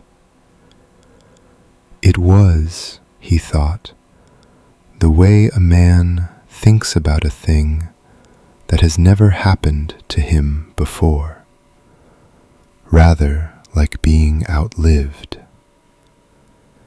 His brother Kevin brought him the maps each evening, and each evening they told the same story in a slightly worse hand. "There's the bastard," Kevin said once, tapping the marker for the northern vanguard. "The snow. The men are saying he can't be beaten, that he knows the ground before he rides it. Men say a great many things when they are losing." Tywin did not look up from the parchment. "Find me what he wants. Every man wants something. Find me the thing this one is afraid to lose, and I'll end this in a fortnight." Kevin said nothing, because there was nothing to say. Tywin had already sent men to find it. They had come back with a bastard who wanted nothing a lion could take from him. No bride to threaten, no ambition to bait, no vanity to flatter, and a Stark lord who could not be lured into a single mistake. For the first time in a long life of finding the thread and pulling it, Tywin Lannister had reached into an enemy and closed his hand in empty air. His western host was bled thin. He had spent men chasing a war he could not catch, and the accounting of it was pitiless in the way Tywin's accountings always were. And it returned the same answer no matter how he set the figures. House Lannister was losing. Not yet lost. Losing. He began, coldly, without a flicker crossing his face for his own men to read, to withdraw toward the Westerlands, toward the Rock, understanding for the first time since he had drowned the rains in their own halls, that he was facing a war he might not win outright, that the lion, this once, was the one being run to ground. He gave the order to fall back. He did not call it a retreat. He never would. At the head of the northern vanguard, Jon Snow rode into the last of it. The northern soldier had a name for him now, half legend already, whispered around the cook fires. The quiet bastard who never lost, who seemed to know the ground before he saw it, who fought like a man twice his age and thrice his experience. They did not know why. They only knew they lived when they fought where he told them to, and that was reason enough to follow a bastard to the gates of the Rock itself.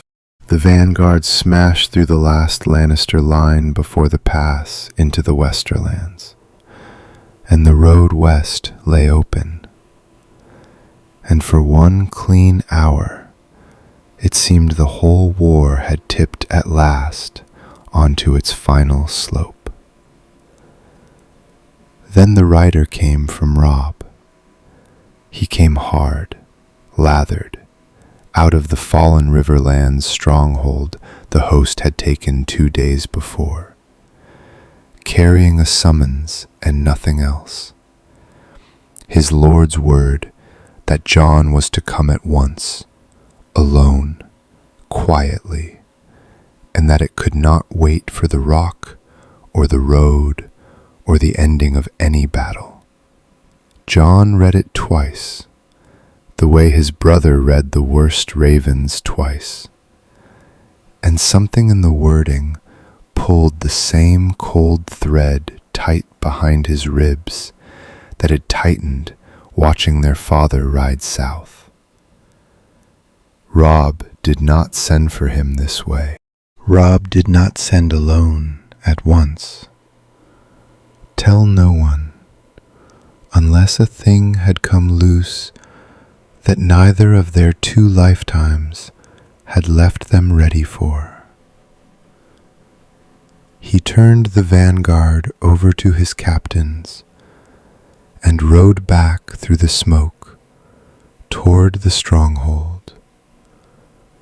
And the whole way he tried to think of what could pull his brother off the edge of a won war, and could not. Something had been found in the stronghold's captured records, a name in an old document, in a hand long dead, a name neither of them had expected to meet this early, this way, in the monuments of some minor river lord who had no business holding it. Rob had gone white reading it, the writer said, and had spoken to no one since, and had asked for his brother by his first name and his true one both. John did not yet know the name. He only knew, riding through the burning fields toward it, that his brother had never once in 2 lifetimes been afraid of a piece of paper, and that whatever waited on this one had made him afraid. Rob was alone in the stronghold's cold upper room when John came in off the road, still smelling of smoke, and he did not look up from the papers spread across the table before him. "Shut the door," Rob said. They were old letters. That much John saw at a glance. Brittle, foxed at the edges, in a hand that had been dead for years. Lord Hoster Tully had kept them close, coded in a cipher meant for men long since in the ground, and the campaign that had taken this castle had taken them with it. And Rob had been reading them since the raven went out to fetch his brother. Hoster Tully knew things, Rob said. Before the rebellion, there was a plot, a marriage web, great houses binding themselves together against the mad king, years before Robert ever raised a banner. Tully was in it to his neck. He wrote it down, the fool, because clever men always think a cipher is the same as safety. He turned a page toward John with one finger. "Read the parts I've marked. Lyanna, Rhaegar, and a tower in Dorne." "You broke the cipher yourself?" Cregan Stark sat on the small council of a boy king and read men's secret letters for a living. A river lord's cipher didn't take me an afternoon. Rob's mouth was a hard line. "I've been half certain since we were children, Jace. The way Father watched you, The way he'd go to stone the second anyone asked after your mother. That's not a man ashamed of a bastard. That's a man guarding a grave. I never had proof. Now a dead lord's handed it to me." John read.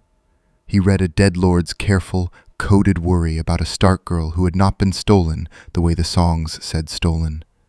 He read the shape of a thing that had been kept and hidden and paid for in a war and buried under a bastard's name in a cold northern castle for 14 years.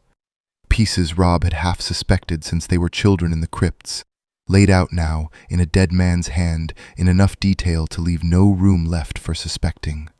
And as he read, something in his own borrowed memory turned over and settled into place with an almost physical weight. The dreams. He had never told Rob about the dreams, because they had shamed him a little. A bastard dreaming above his station. Fire. The pull of great wings against his hand. a heat in his blood he had put down to Jacaerys Velaryon's old life. A dragon rider's ghost, he'd told himself. An echo of Vermax and the gullet and the boy he had been. He had thought the dragon hunger belonged only to the first life. It belonged to both. It had never been an echo. It had been the same blood running true through two bodies and two names, calling to a thing it had every right to call to. He had spent this whole life thinking the fire in him was borrowed from a dead prince. It was his own. It had always been his own. You feel it, Robb said, watching his face. You felt it for years, haven't you? And you thought it was just old life bleeding through. I thought it was Jace. John's voice had gone very quiet. The riding, the fire in the dreams. I thought it was only him. It was never only him. Robb set both hands flat on the table and looked at his brother twice over now, in a way neither of them had understood until this hour. You know what these papers say. Say you know it. Say it out loud, Jace, because I'm done pretending I haven't known it since you were 5 years old, and I watched Father look at you like you were made of glass. John looked down at the dead Lord's letters, at the name of a man he had never met, and a tower he had never seen, and a mother who had died, bringing him into a world that would have killed him for existing. Rhaegar's son, he said. The words felt strange and enormous in his mouth, the way Jacaerys had once felt in the crypts. Not Ned Stark's bastard, Rhaegar's true-born son, the last of a line I already died fighting to put on that throne once, under another name, for another dragon, in another life. He looked up. I've been a Targaryen prince twice, Robb. I just didn't know the second time counted. They found a place beneath the stronghold where the dead were kept. A low stone undercroft, cold enough to fog the breath.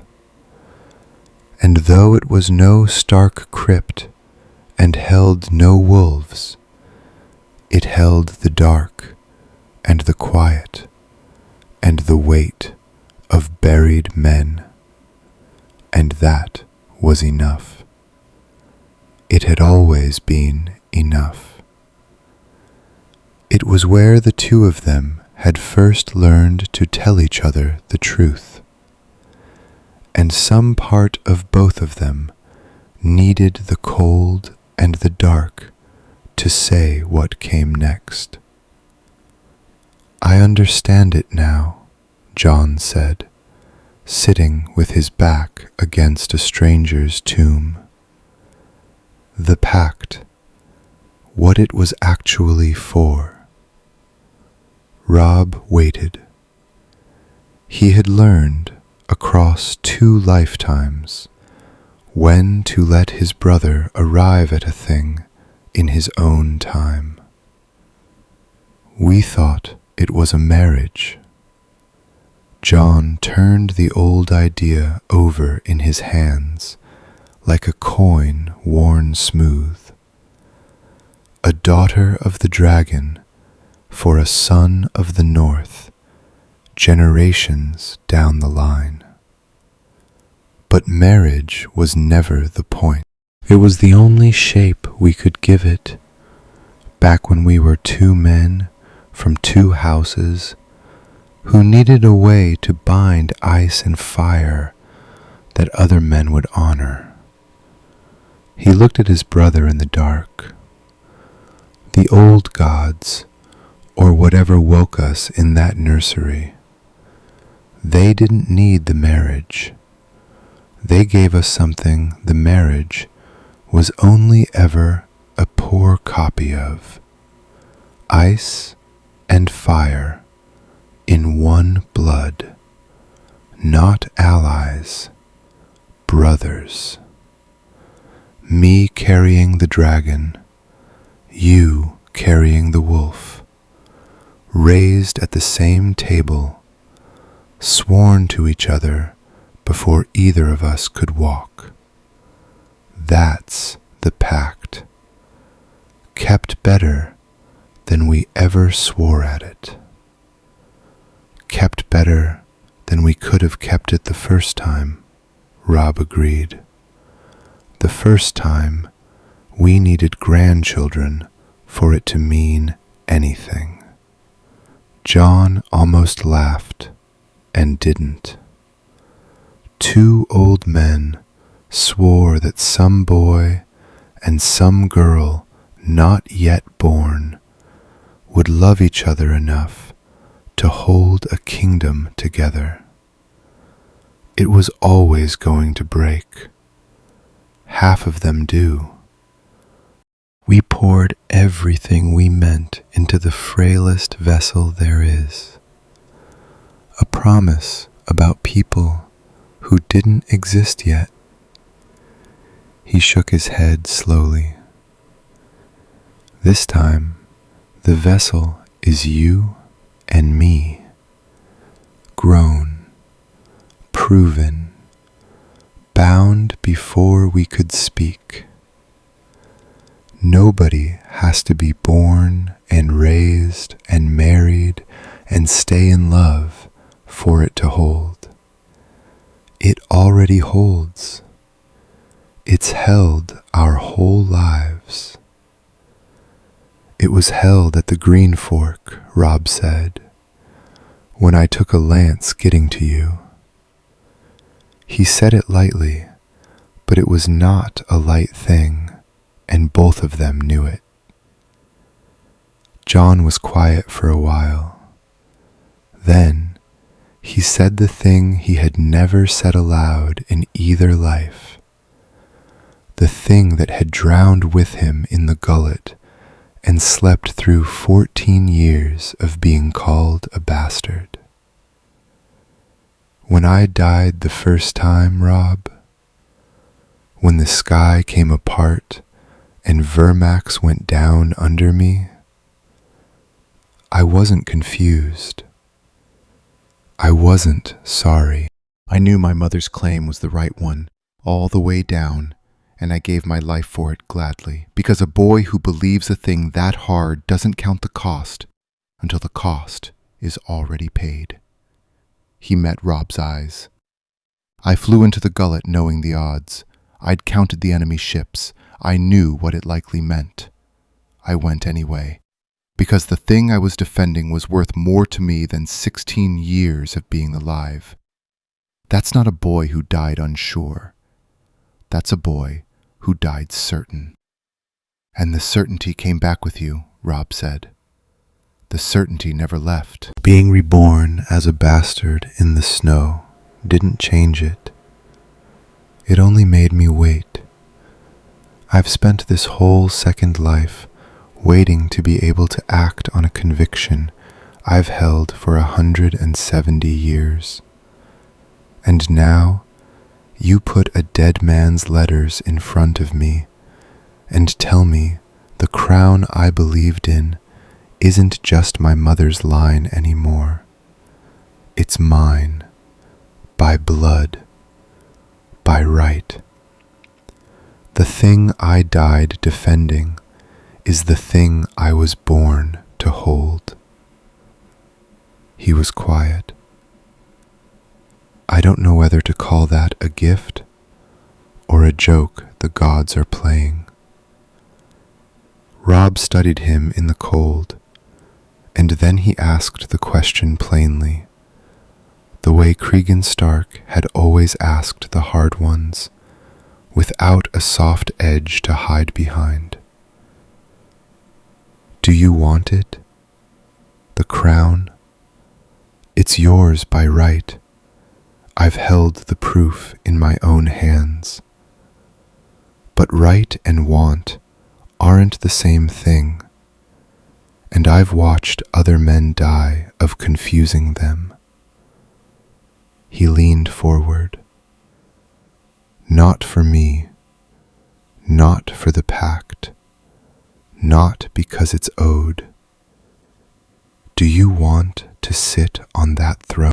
Jon Snow, who had been Jacaerys Velaryon, who had fought and bled and drowned for the Targaryen claim once already, and been born again into a life that told him at every turn the answer should be no.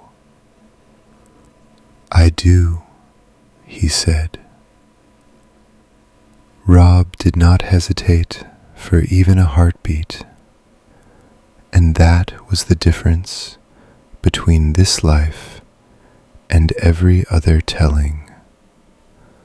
A lesser man would have sat with it, would have grieved the north he was giving up, the crown his own bannerman had tried to press on his head. The simple, clean war of vengeance now becomes something vastly larger and more dangerous. Robb felt none of that. Cregan Stark had spent a long first life knowing exactly what he owed and to whom, and the clarity of it had not dimmed in 170 years of death. His brother wanted the throne that was his by blood and right. Everything the two of them had built across this entire second life had been building toward precisely this, whether they had known it or not. Then we put you on it, Robb said. All of it. The host, the north, the riverlands, whatever we can gather between here and the capital. We stop fighting a war for a dead man's head and start fighting one for a living man's crown. He almost smiled. Father would have hated this. He spent his whole life keeping you a secret to keep you alive. And here I am, about to shout it from a war council. He kept me alive so I could be here to want it, Jon said. Let him have that much. Robb called the council together the next morning, and he did not dress it up. The man some of you know as Jon Snow is not my father's bastard, he told the assembled lords, flat and plain, the way he told them everything. He is Aegon Targaryen, true-born son of Rhaegar and my aunt Lyanna, hidden in the north since the rebellion to keep the Lannisters and the Baratheons from putting a sword through him in his cradle. The last true heir of the dragon. And our war is no longer about avenging Eddard Stark. He let that land. It's about putting the rightful king back on a throne that pretenders have been squatting on for 16 years. He braced for the uproar. It did not come. The great Jon looked at Jon for a long moment, and then he laughed his great booming laugh and slapped the table hard enough to jump the cups. Well, that explains the bastard then. No man that good with the war was ever got by accident. Around him, lord after lord took it up. Not the furious argument two boys had privately expected, but something closer to relief, as though a piece they hadn't known was missing had finally clicked into the picture. The Karstark, who had wanted vengeance and nothing else, turned it over aloud. A dragon prince, raised in the north, fed on our bread, blooded in our wars. He grunted. Better ours than theirs. Mage Mormont said only that she'd followed the boy this far on the strength of his judgment and saw no reason his blood should make her stop. One or two of the lesser lords muttered about the strangeness of it. A Targaryen under a wolf's roof. But they muttered quietly, and they muttered alone, because the men around them had bled for these two brothers' judgment and been proven right at every turn. They had watched this pair win every engagement of this war without a single misstep. A dragon in the family, after that, was not a thing to fear.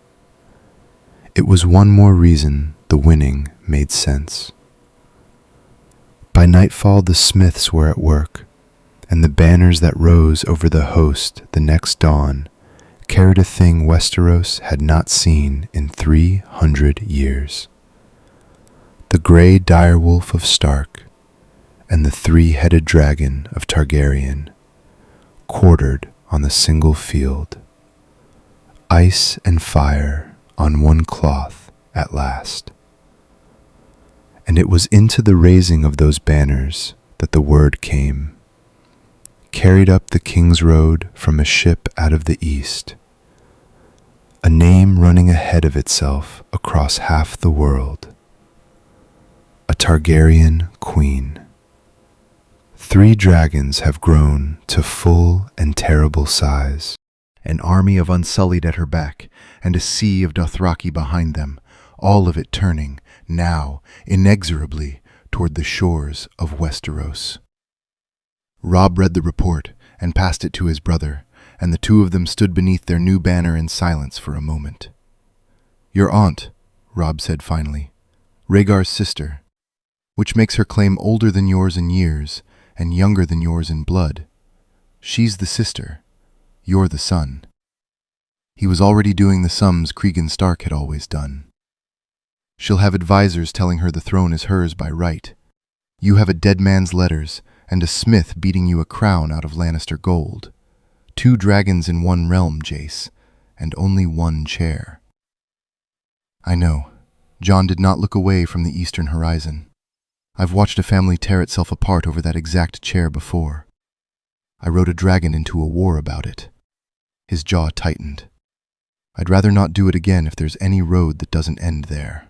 They stood beneath the wolf and the dragon with the particular stillness of men who had already died once for this exact family's claim, and understood that the war they thought they were finishing had just grown a second dragon, one with real wings and fire and an army that had never lost. The host that moved south was not an army the way Westeros understood the word. It was a machine with the mask finally off. 15 years of quiet preparation locked in its ranks. Feet that held a line no charge could break.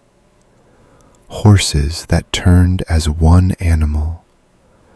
Supply columns that arrived where they were meant to on the day they were meant to, so that the men who fought arrived fed and dry and unafraid. The realm had never noticed it being built. The realm noticed it now, marching through their fields in disciplined silence, and the small folk who watched it pass reached back, without knowing why, into an old, half-forgotten phrase, and began to call it by a name that had belonged to another Stark and another March 170 years before. The Hour of the Wolf. Robb heard them saying it and said nothing, because there was nothing to say to a thing that fits that well. What was left of House Lannister came apart faster than any telling of this war had ever managed. Tywin's western host was already broken, and Casterly Rock itself sat under siege, its impregnable gates worth nothing against an enemy who simply sat down and waited with a full granary at his back while the rock's own stores dwindled. Taking the west cost blood even so. The rock did not fall, exactly, so much as it was strangled, and a good northern lord died on its slopes in a sally that should never have been let happen, and Robb wrote the man's name down himself so he would not forget what the strangling had cost. Word of it ran ahead to King's Landing, and in the Red Keep the fragile grip of a golden queen and a cruel boy king began to slip, because a court that has always survived on breathing room found itself given none. No season to raise fresh levies, no winter to wait out, no gap in the pressure to slither through. The lords who had bent to the Lannisters for gold and safety began, quietly, to reconsider both, and one by one the ravens came in from houses changing their minds. The gates of King's Landing opened before the combined weight of the northern host and the Riverlands and Vale lords who had flocked to the dragon banner, and it very nearly ended in fire. The city had a secret buried in its bones, old caches of wildfire, laid down under a mad king who had meant to burn it all rather than yield it, forgotten by most and remembered by exactly the wrong people.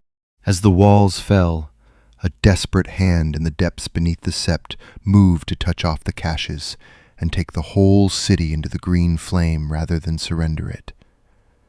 And for one long, terrible stretch of a single afternoon, the war Robb and Jon had won so cleanly stood on the edge of becoming the worst massacre in the history of the realm. They had known the caches might exist. Jacaerys had lived through a war of dragonfire. He knew what men did when they preferred ash to defeat.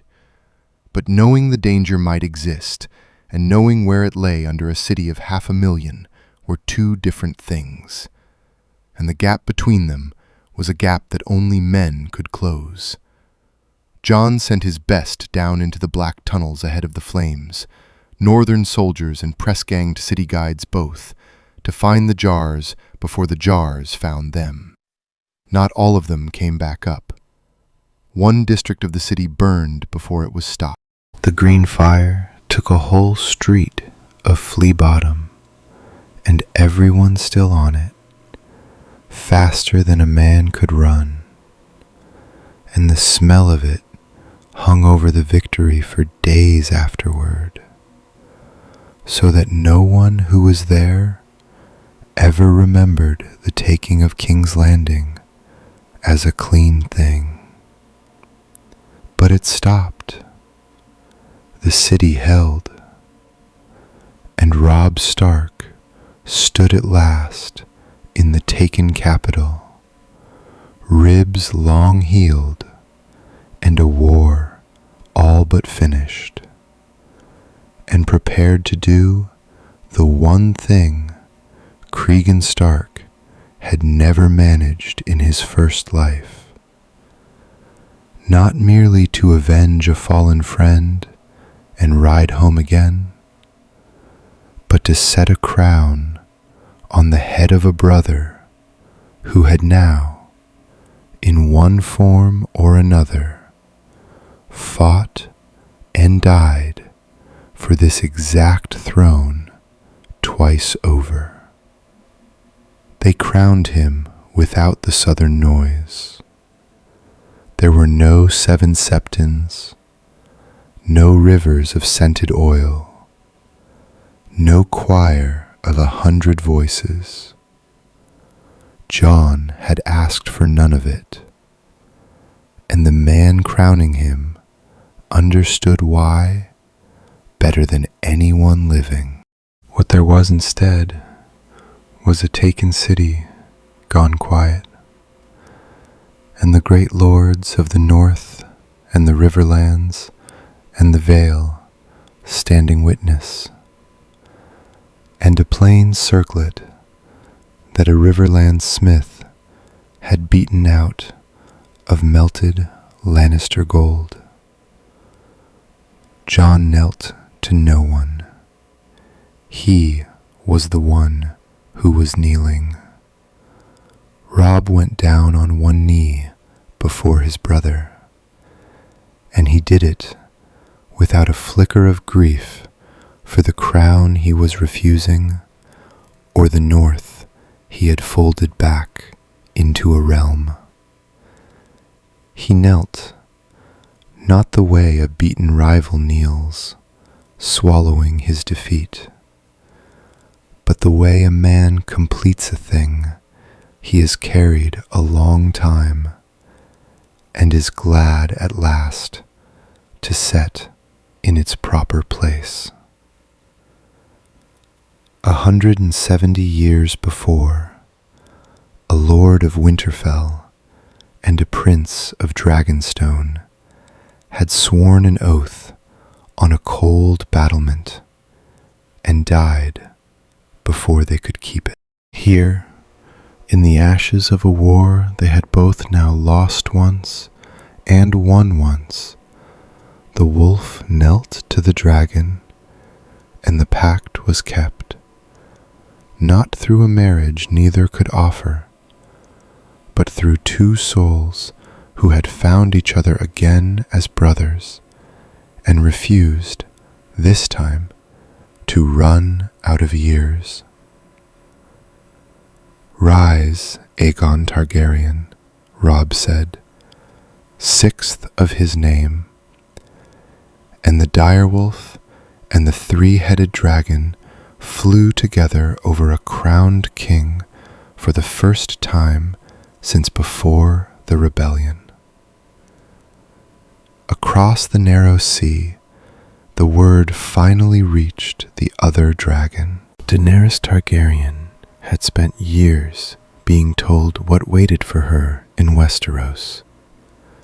A fractured, exhausted realm, worn thin by its own wars, ripe for a queen with 3 dragons to gather up like fallen fruit. She had been told she would find broken houses and hollow crowns, and a people desperate for a Targaryen to come home. She had built her whole campaign on Westeros. That Westeros was gone. What her ships found waiting when the word came was not a shattered realm, and not a naive boy prince blinking uncertainly at a claim he didn't understand. It was a Targaryen king already crowned, a man battle-hardened and utterly certain of his own blood, who had ended the war she'd meant to fight before her sails were even sighted. Backed by the single most disciplined army Westeros had put in the field in 300 years, and by a warden of the north who had knelt to him not from defeat, but from something no bribe or dragon could purchase. She read the report in her cabin, and for the first time in her long campaign, she was not certain whether she was sailing toward a conquest or toward a negotiation. Her fleet turned toward Westeros all the same.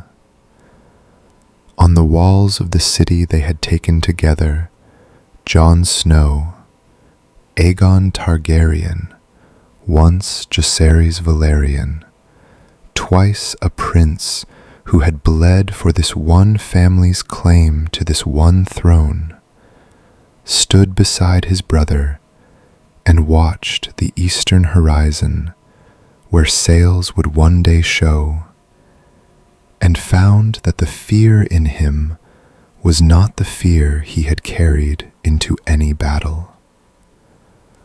"I know how to lose this," he said quietly. "I did it once already.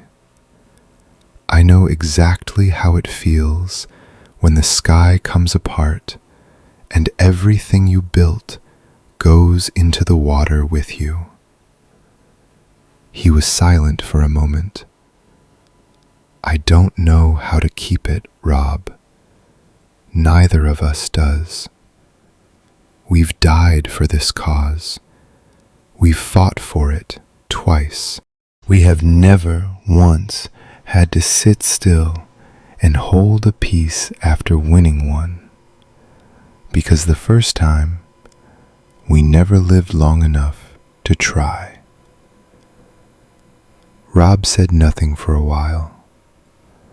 Down in the city, the smoke from Flea Bottom had finally thinned to nothing, and somewhere a bell was ringing, and far to the east, 3 dragons the size of nightmares were closing the distance to a war that was already over, and a king who was already crowned, and a question that 2 lifetimes of preparation had never once thought to answer. "Then we learn it," Rob said at last. "The same way we learned everything else. Slowly, together, before it comes for us." He looked out at the empty horizon where the sails were not yet showing, and were coming all the same. "We've got the years this time, brother. Let's see what a man can build when death isn't standing in the room." The sails were not yet on the water, but they were coming, and for the first time in 2 lifetimes, neither the wolf nor the dragon knew what waited on the other side of getting exactly what they'd died for. Death isn't standing in the room. The sails were not yet on the water, but they were coming, and for the first time in 2 lifetimes, neither the wolf nor the dragon knew what waited on the other side of getting exactly what they'd died for.